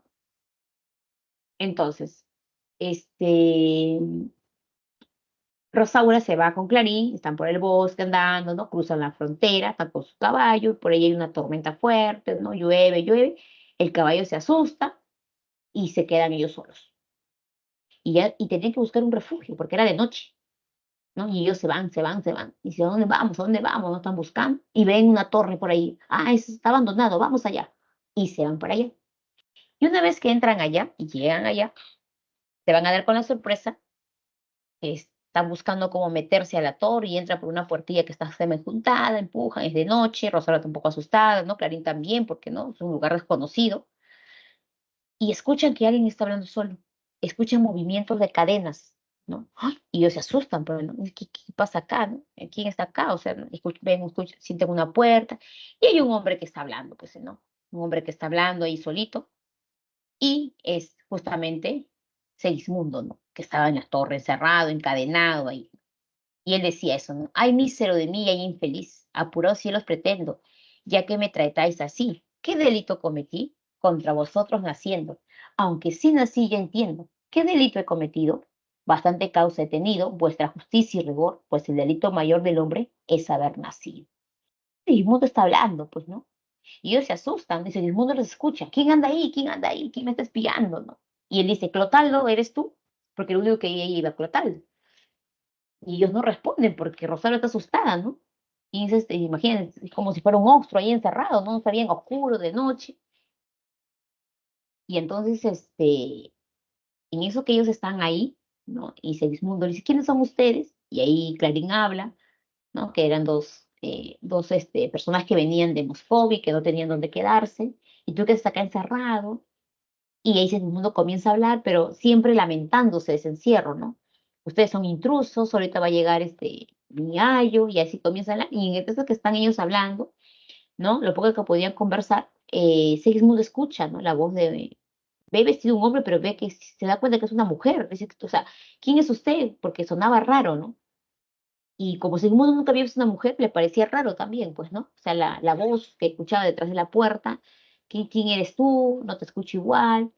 Y en esa llega Clotaldo. Y cuando Clotaldo llega, lo sorprende a estos jóvenes, ¿no? A Rosaura, y llaman al ejército, ¿no? Para que los aprese, porque ¿qué hacen dos hombres ahí, ¿no? Escondidos en una torre donde no les pertenece, ¿no? Y entonces, los apresan y se los llevan. Segismundo le dice, pero Clotaldo, ¿por qué has hecho eso, no? Si son dos personas que están buscando un lugar donde pasar la noche, y él le dice que no, que nadie debe interrumpir aquí en la torre, ¿no? Y que el rey ha ordenado a aquella persona que interrumpa la torre, pues será encarcelada, ¿no? Y también pecaban de ser muertos. Entonces, pero Sigismundo le dice, ¿pero por qué? Habla con ellos están aquí de pasada, no les hagas eso, le dice Sigismundo, ¿no? Pero Clotaldo se los lleva y se los lleva al palacio, ¿no? Y ahí en el palacio los entrevista y entonces ellos están, asustados, ¿no? Clarín y Rosaura. Y Clotaldo le dice que, ¿por qué habían entrado ahí? Un lugar que no, ¿y dónde eran? Y dice que son de Moscovia y que estaban pasando por ahí, les cuentan todo lo que había pasado y por eso que solamente estaban pasando y que por favor los dejen ir, que ella está buscando a un padre y cuando él dice, pero padre, y ahí donde ya viene la duda, ¿no? Si era un hombre o una mujer. Y es ahí le dice, sí, porque yo no he venido acá a buscar y yo no sé quién era este hombre. Yo quiero encontrar a aquella persona. Y usted es un caballero, le dice por la Clotaldo, porque era un caballero, pues, ¿no? Él pertenecía a la corte.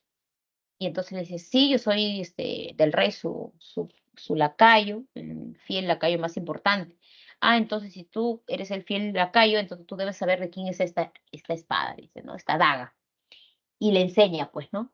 Y ahí Clotaldo se queda anonadado, ¿no? Porque este, él sabía, le dice, ¿y quién te dio esto? ¿De dónde lo robaste? No, no lo robé, le dice ella, ¿no? Esto fue de mi madre. Mi madre me dijo que viniera a Polonia y se lo entregara al primer noble que encuentre y que él va a saber quién soy yo. Y entonces él le dice, y Clotaldo lo reconoce a ella, ¿no? Porque era su hija. Y entonces le dice que, pues, que está muy difícil de actuar con ellos porque el rey había ordenado que aquellas personas que interrumpieran su secreto, pues se les dé pena de muerte. Pero ahora tú eres mi hija, le dice, no. ¿Y por qué estás? Ah, antes que diga que es tu hija, le dice, ¿por qué estás vestida así? Porque la escuchaba, no, es que le dice, yo estoy vestida de varón y se saca la capa. yo soy mujer, yo soy Rosaura. Y ahí es donde se entera, ¿no? Que es su hija. Y él dice, ¿qué? O sea, tú conoces, sí, yo conocí a tu madre hace muchos años. Y ahí le dice, ¿no? Y Clarín se queda sorprendido entre juego y gracia. ¿Qué? ¿Cómo? Yo no sabía, ¿no? Porque él se ve gracioso. Y así se enteran, pero ahora tienen que pedirle clemencia al rey. Así que, porque los soldados habían visto esto y todo. Entonces el rey, cuando Clotaldo va y le cuenta al rey, le dice de que eran dos intrusos que habían entrado a la casa y que estaba preocupado porque la pena era de muerte, pero uno de ellos era su pariente y entonces no lo podía matar. Entonces el rey le ordena a Clotaldo que estas dos personas pues se queden en el palacio, a ser criados, ¿no? Porque no podían salir del palacio porque si no el secreto se iba a conocer. Y como ya estaba en duda el secreto, entonces en ese momento llega Astolfo, el duque de Moscovia, y llega Estrella. Eh, Astolfo era sobrino del rey y lo mismo Estrella, eran hijos de sus hermanos. Entonces, como el rey Basilio estaba supuestamente solo, tenía que dejar el reino a alguien, que era Estrella y Astolfo, que ellos eran primos por descendencia. Y Astolfo estaba contento porque él iba a ser el rey. Y Estrella, bueno, porque es parte de la norma casarse con la familia. Entonces Astolfo llega todo arrogante y le dice, tío, bueno, no, yo estoy acá visitando, pero ya es hora, pues, ¿no?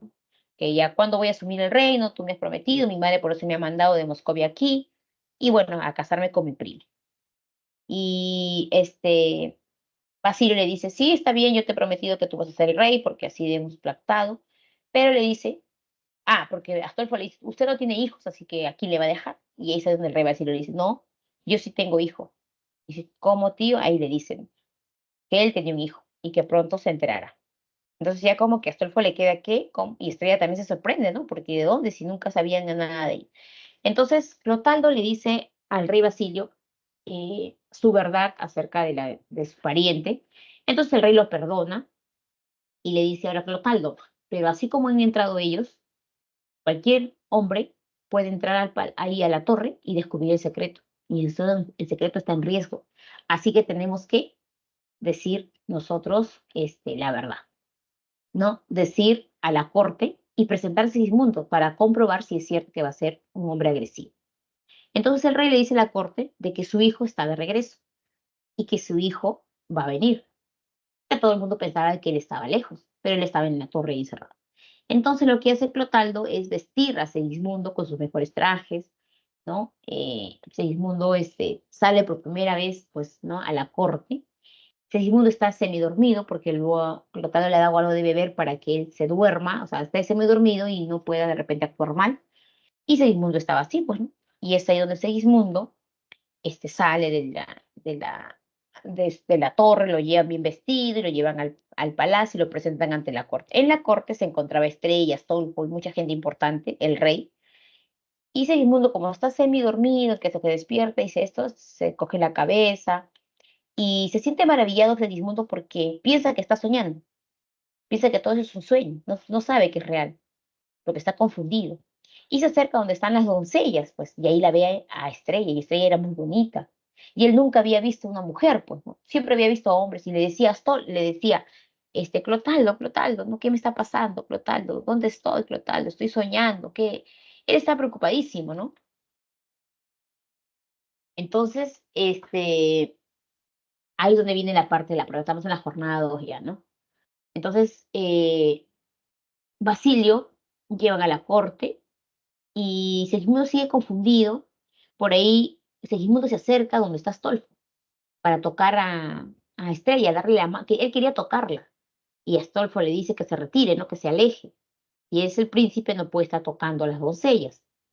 Entonces Segismundo está confundido, se quiere ver a las demás personas, camina, ¿no? Y ahí viene por ahí los soldados que lo saludan y al final viene un soldado quien al ver al príncipe, ¿no? No lo había visto, se lo saluda, quiere acercarse, Segismundo está todo un poco ofuscado, no sabe dónde está y sin querer pues coge la mano y lo maltrata al soldado y el soldado se cae por la ventana.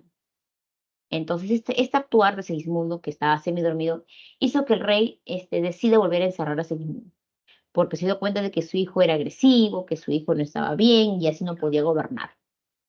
Entonces, por eso de que Segismundo, entonces se vuelve al encierro, ¿no? Y lo vuelven a encerrar y estando ya en el encierro, ¿no? Astolfo, como acá dice, Astolfo va a buscar a Segismundo y le dice que un rey así enfermo no puede gobernar Polonia, así que él va a ser el rey. Todavía le dice, ¿no? Un poco arrogante, ¿no? En las jornadas vamos a encontrar otros monólogos, y este es uno de los más importantes también, ¿no? Porque acá dice Segismundo, sueña el rico en su riqueza, ¿qué más cuidados le ofrece? Sueña el pobre que padece, su miseria y su pobreza. Sueña el que a medrar empieza. Sueña el que afana y pretende, sueña el que agravia y ofende, y el mundo en conclusión, todos sueñan lo que son, aunque ninguno lo entiende.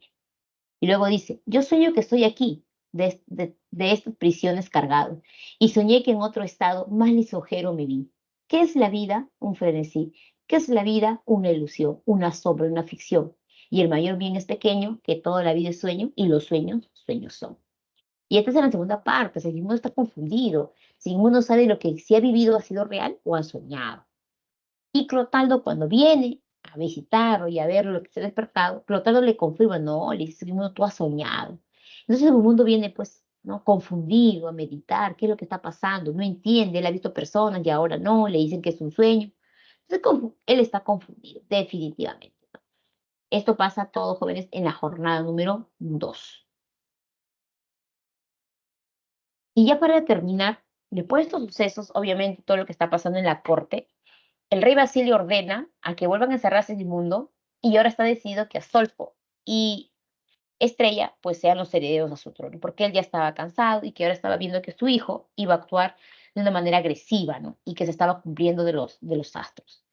Entonces vuelven a encerrar a Sigismundo y ahora esta noticia de lo que está pasando llega a oídos de Rosaura y Estrella. Y Rosaura y Estrella, sobre todo Estrella, ¿no? No quiere que Astolfo, no quiere casarse con Astolfo, y mucho menos que Astolfo gobierne, porque era un hombre déspota. Entonces ella, con Rosaura, le cuenta a Rosaura, y Rosaura dice, ¿qué podemos hacer, no? Le dice para que esto no suceda, porque Astolfo va a abusar prácticamente del pueblo. Entonces a Estrella se le ocurre que manden a Clarín a traer algunos gente o caballeros del pueblo, diciéndoles que el rey ¿no? Ha ordenado, ¿no? El encierro de su hijo Segismundo. El pueblo no sabía esto, pues, ¿no? Entonces, es por eso que Clarín va a la calle y busca a los nobles, diciendo después que el príncipe Segismundo está vivo, ¿no? Y que el príncipe Segismundo va a gobernar. Entonces, porque el pueblo definitivamente no quería a Astolfo. La gente no le caía bien a Astolfo y no lo quería. Pues al enterarse de que el príncipe Sigismundo está vivo, y es ahí donde el pueblo decide levantarse. El pueblo decide levantarse, ¿no? Y, como se dice, a reclamar, ¿no? El pueblo quiere reclamar, ay, perdón, acá, y ya. El pueblo, estamos acá, ¿no? El pueblo quiere reclamar, mejor dicho, ¿no? Lo que está sucediendo y que no quiere que Astolfo gobierne y quiere que lo presenten al príncipe Segismundo, ¿no? Porque no quieren que gobierne Astolfo. Entonces el pueblo se levanta, se declara en rebeldía y la gente se va al palacio, todo ofuscado, molesto, exigiendo al gobierno que permita que su hijo Segismundo gobiernen. Y para eso el pueblo entra al palacio, libera a Segismundo, ¿no? Hay toda una confusión ahí, Segismundo es liberado, ¿no? Y el rey Basilio, al ver que todo el pueblo se une en esta causa y que prácticamente él se queda solo, entonces él se siente, ¿no? Muy, muy mal por todo lo que él había hecho, ¿no? Porque él le había encerrado a sus hijos y Segismundo pues estaba demostrando al momento de salir de su prisión con la gente del pueblo que era un hombre valiente, ¿no? No salía huyendo, que era un hombre con mucha, ¿no? Templanza, fuerza, ¿no? Entonces, a pesar de todo lo sucedido, ¿no?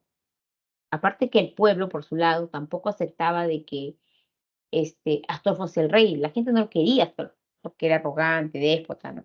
Entonces la gente no estaba de acuerdo con que sea Astolfo el rey, por eso que la gente se levanta en revueltas, toman el palacio, liberan a Segismundo, ¿no? Capturan al rey, ¿no? Y hay toda una revuelta ahí, ¿no? Entonces Segismundo, de todo lo que ha pasado en este tercer acto, ¿no? Decide entregarse, ¿no? Decide prácticamente entregar el reino, ¿no?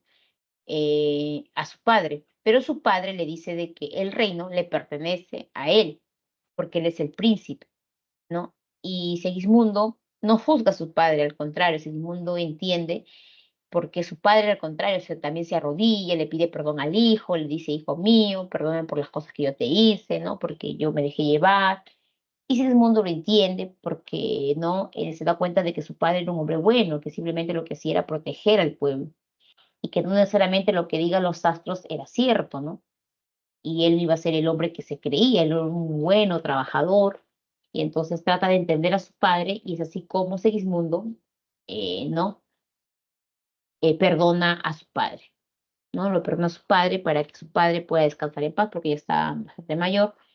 Y bueno, por un lado es esto, y por el otro lado, pues Segismundo ya va a ser nombrado rey de Polonia, la gente lo nombra, lo corona como rey, y luego,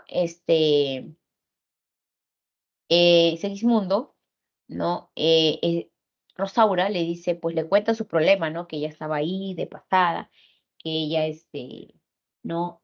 Había sido también cortejada por Astolfo y Astolfo no le había prometido matrimonio y no se quiso casar con ella nunca.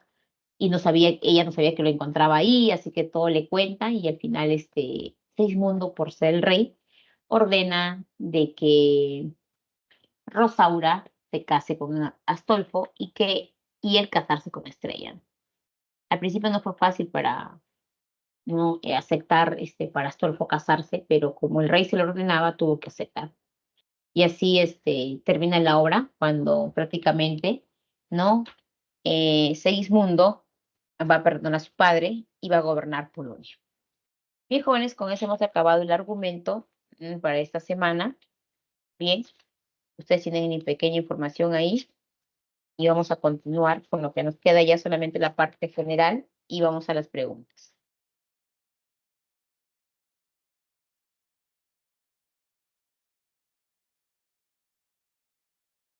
Ya.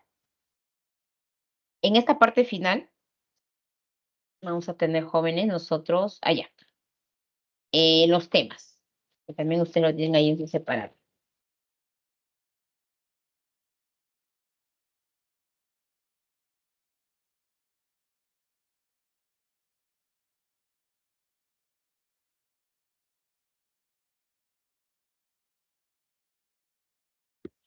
Ya, a ver, temas. El tema principal de la obra, como dice ahí, es la existencia humana entre la vida y la ficción.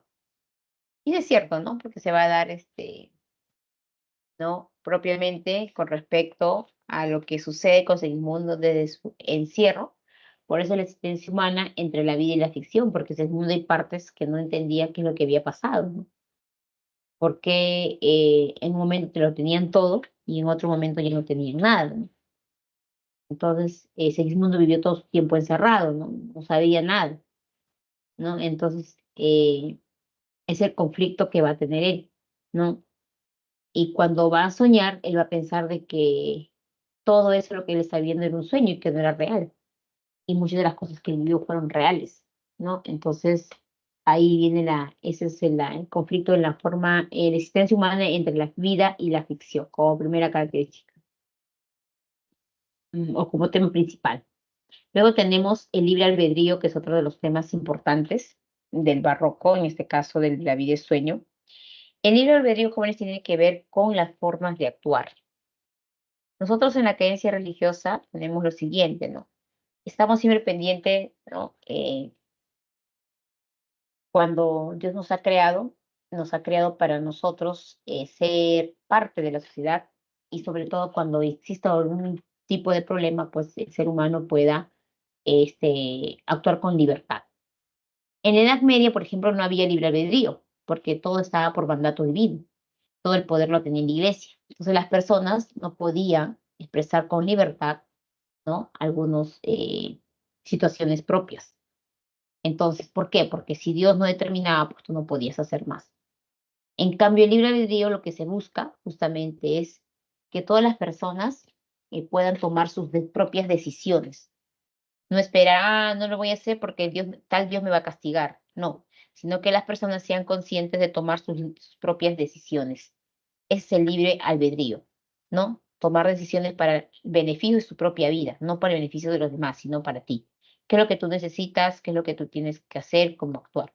Porque como ya estás terminando el siglo XVII, a inicios del siglo XVIII, recuerden que hay cambios en las novelas. Entonces, una serie de cambios que se van a dar y justamente de ahí viene esa temática del libre albedrío. Otros temas, la predestinación, que también se menciona ahí en el caso de la primera parte de, ¿no? Que hemos hablado de vida y sueño, la creencia que tiene el padre a los astros, la falta de libertad, que es la prisión de Segismundo, el perdón del hijo al padre, que está en la parte final, el hijo al final perdona al padre, y las luchas cortesanas por el poder, ¿no? En este caso, Astolfo, que lucha con algunos de la corte para ejercer su poder, ¿no? Frente a otros. Bien, jóvenes, este es con respecto a los temas de esta semana. Eh, Tienen el tema principal, otros temas de la obra La vida y sueño. Ya. Bien, jóvenes, entonces, hasta ahí nosotros estamos terminando La vida y sueño de Calderón de la Barca. Bien, aquí están los temas. Ya, ahora vamos a continuar con las preguntas para que ustedes puedan responder ahí. Nos habíamos quedado en la 4. Ahora yo creo que sí ya puedes responder la 4 con mucho más seguridad, porque ya te expliqué, ¿no? Es esa parte del monólogo. Entonces en la 4 ya la respuesta va a variar. No, por ahí me habían puesto la C, perdón, para que tengas claro, en esta parte en la 4 es el monólogo mediante sobre temas, medita sobre un tema al hablarse para sí mismo. En la número 4 es la C. Entonces ya estaba correcto lo que había puesto su compañero. Bien, en la número 5, ahora podemos ir respondiendo ya en este tiempo que queda, todavía queda 15 minutos, y respondiendo jóvenes, la pregunta 5, verdadero o falso. Luego tenemos fragmentos, a ver también, los 6, 7 y 8. Sí. Bien, ¿listo?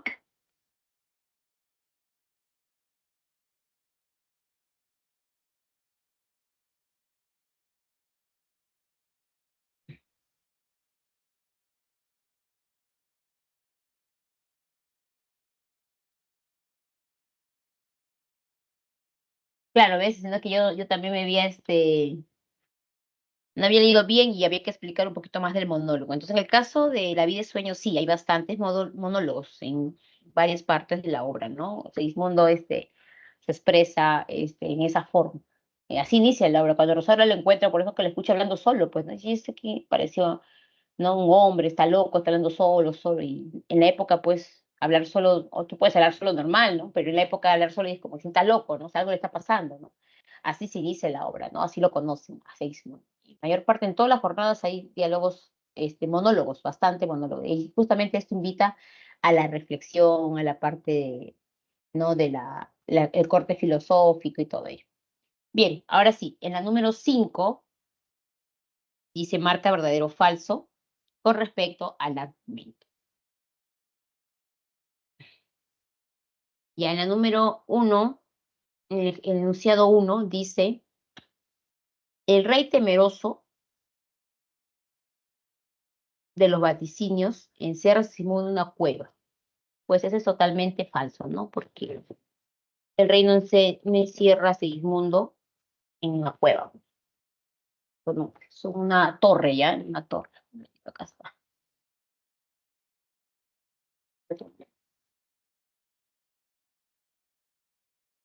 A ver, vayan haciendo, jóvenes. Rosaura y Clarín son capturados porque pretenden liberar a Segismundo.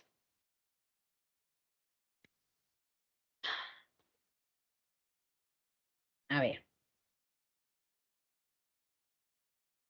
ellos van a ser capturados ¿por qué? No porque quiere liberar a Segismundo, sino porque ellos van a ser capturados porque han descubierto el secreto del rey. Y el secreto del rey, pues, es el modo, ¿no? Nadie lo puede saber. Entonces, por eso que ellos van a ser capturados. Entonces, ahí es falso también. 3. Basilio revela la verdad sobre su hijo porque desea ponerlo a prueba el augurio. Y eso es cierto, ¿no? Basilio, en medida de que ya alguien pudo entrar a la torre y descubrir algo, Basilio dice, no, hay que poner a prueba, ¿no? Si realmente es cierto, ¿no? Le dice a Clotaldo, y por eso es que planean esto, ¿no? De ponerlo a prueba a Sigismundo, le dicen a la corte que su hijo está vivo, y entonces le ponen ahí a prueba. Y la corte obviamente sale, le espera, se sorprende, ¿no? Porque ellos pensaban de que no estaba, pero Sigismundo nunca había muerto. Entonces, esa sí es correcta. Y la última, Segismundo le pide perdón a su padre y demuestra su sabiduría, y eso es cierto. Porque Segismundo, a pesar de haber estado encerrado, no es que él estaba ahí también solito, no. Clotaldo se encargaba de su educación, de alimentarlo, de hablar de las cosas de la vida, ¿no? Y una de las cosas que hizo es que le enseñó muchas cosas a Segismundo, ¿no? Segismundo aprendía, pero así como aprendía también se cansaba, ¿no? De estar solo. Entonces, Segismundo era sabio, ¿no? Sabía, estaba buscando una razón, una respuesta a ese encierro, ¿no? Él no sabía si era un hombre, era un ave, porque él hay una parte que dice, ¿no? Hasta las aves tienen más libertad que yo. ¿No? ¿Y por qué yo tengo que estar aquí? Decía, no sé, él buscaba respuestas y siempre estaba con eso, ¿no? Entonces, en las 5 jóvenes, ¿cuál es su respuesta? Ya les dije, para que ustedes se den cuenta.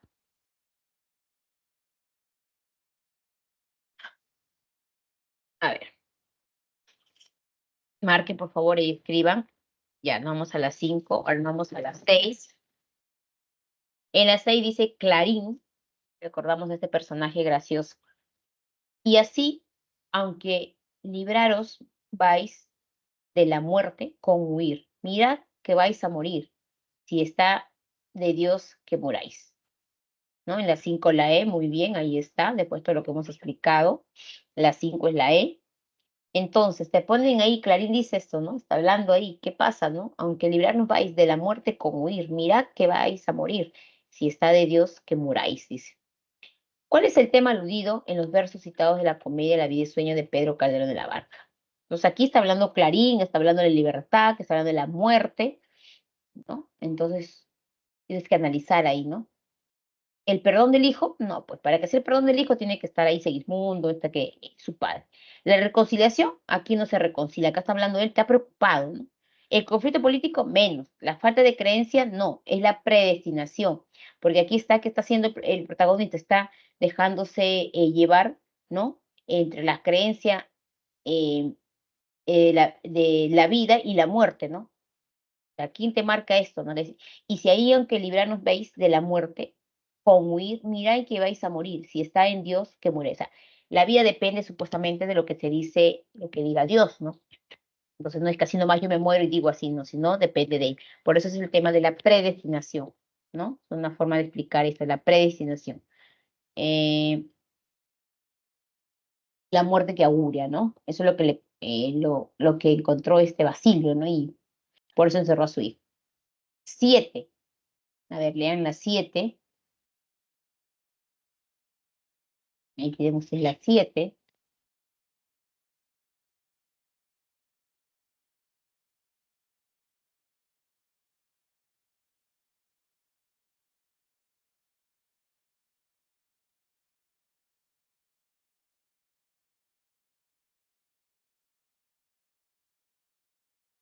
Ya en las 6, en las 7.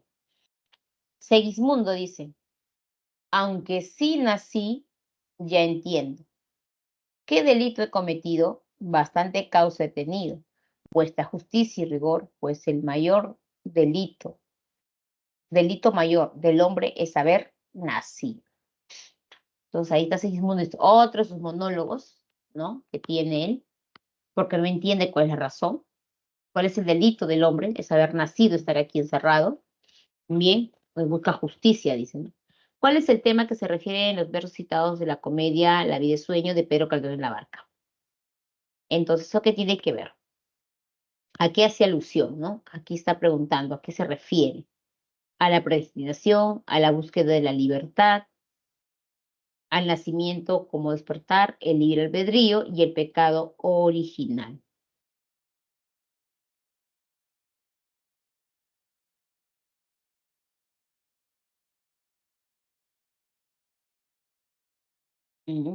La 7 la C. El libre albedrío, me dice. Mm, Ahí el libre albedrío tiene que ser la toma de decisiones. Y aquí Segismundo no está tomando decisiones. Aquí dice, aunque sí nací, ya entiendo. ¿Qué delito he cometido? Bastante causa he tenido. Vuestra justicia y rigor, pues del delito mayor del hombre es haber nacido. Entonces, específicamente no es el libre albedrío. Hay una situación que tiene que ver eh, con algo que se caracteriza el hombre, ¿no? El llamado, le podemos decir llamado el pecado original en la Iglesia Católica.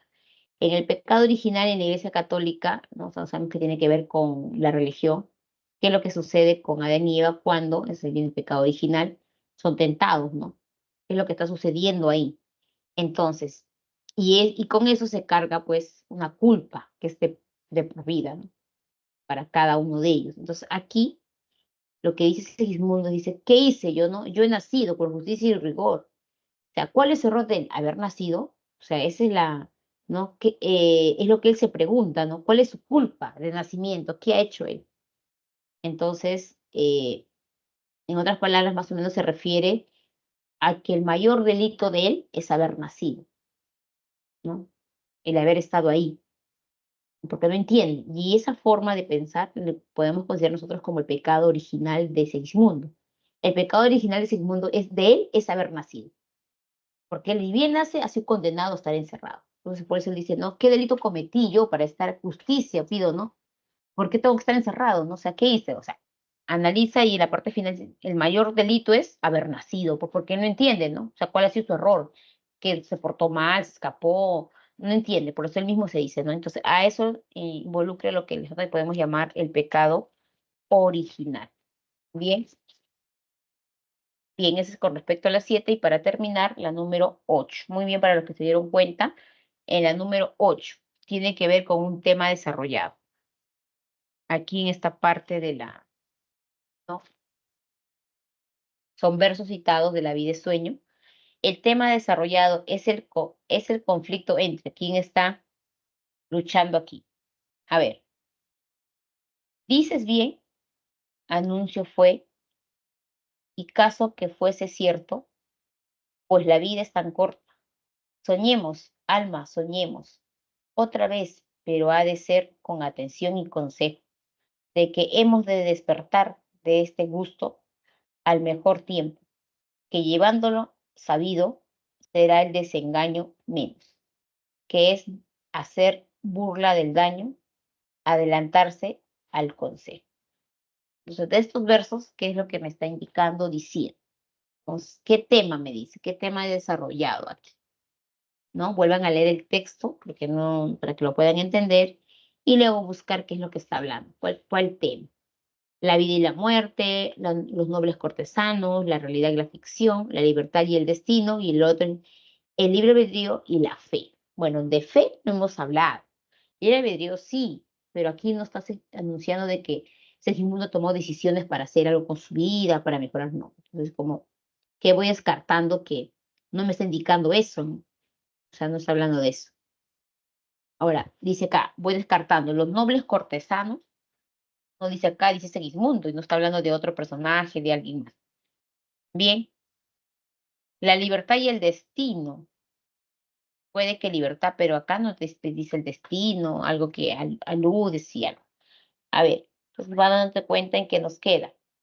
En la 7, dices bien, anuncio fue, y caso que fuese cierto, pues la vida es tan corta, soñemos. Ah, la vida es corta, ¿no? Soñemos, alma, soñemos otra vez, pero ha de ser con atención y consejo, de que hemos de despertar de este gusto al mejor tiempo, y llevándolo sabido será el desengaño, menos es hacer burla del daño, adelantarse el consejo. Bien, jóvenes, a ver, ¿quién tiene las 7? ¿Qué temas aludes? Ya descarté varios, me queda la realidad y ficción, y me queda librería, albedrío y fe, creo, ¿no?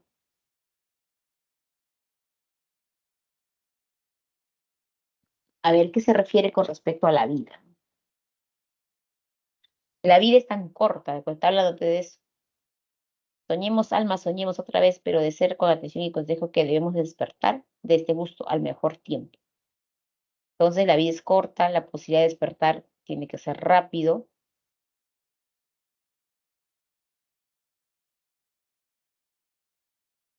¿Ya? A ver, jóvenes, con esto estamos terminando la clase del día de hoy.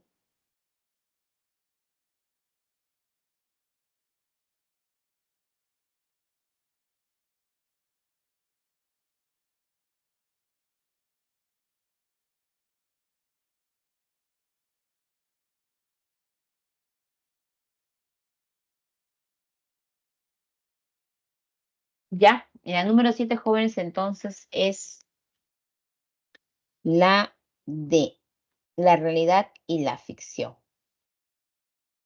Porque acá está hablando que la vida es lo que él sueña y luego te regresa pues al contexto real. Posibilidad de despertarnos próximamente. ¿Qué posibilidad hay de despertarse? Eso es lo que dice el texto. Mis jóvenes, ahí está. A ver, acá hay un error, creo, semana 6. Acá yo tengo la respuesta D en la 8.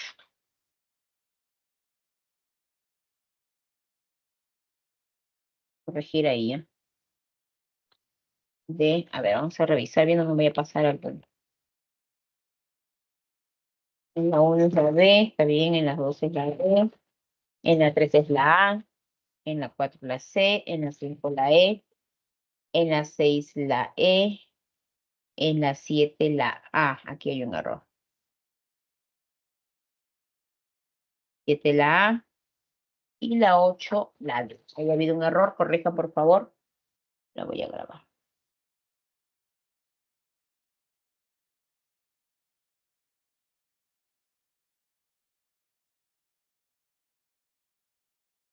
Ya está. Bien, chicos, ahí está. Las claves corregidas para esta semana. Bien, nos estamos despidiendo. Ahí copie sus claves. Y ya nos estamos reencontrando, jóvenes, la siguiente semana. Bien, continuamos todavía con literatura española. Bien, ¿todo está claro? ¿Alguna pregunta, jóvenes? ¿Alguna duda? Más que me di cuenta, pues 7 años. Todo. Si no iba a estar en error ahí.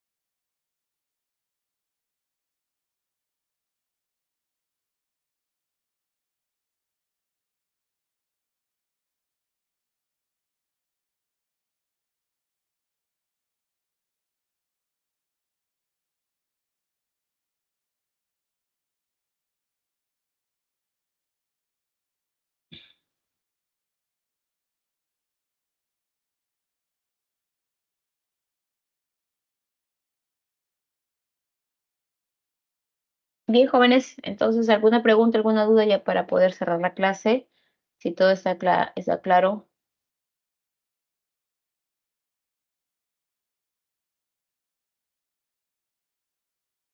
Sí, Miss, todo claro. Bien, entonces nos estamos reencontrando, Miss. chicos.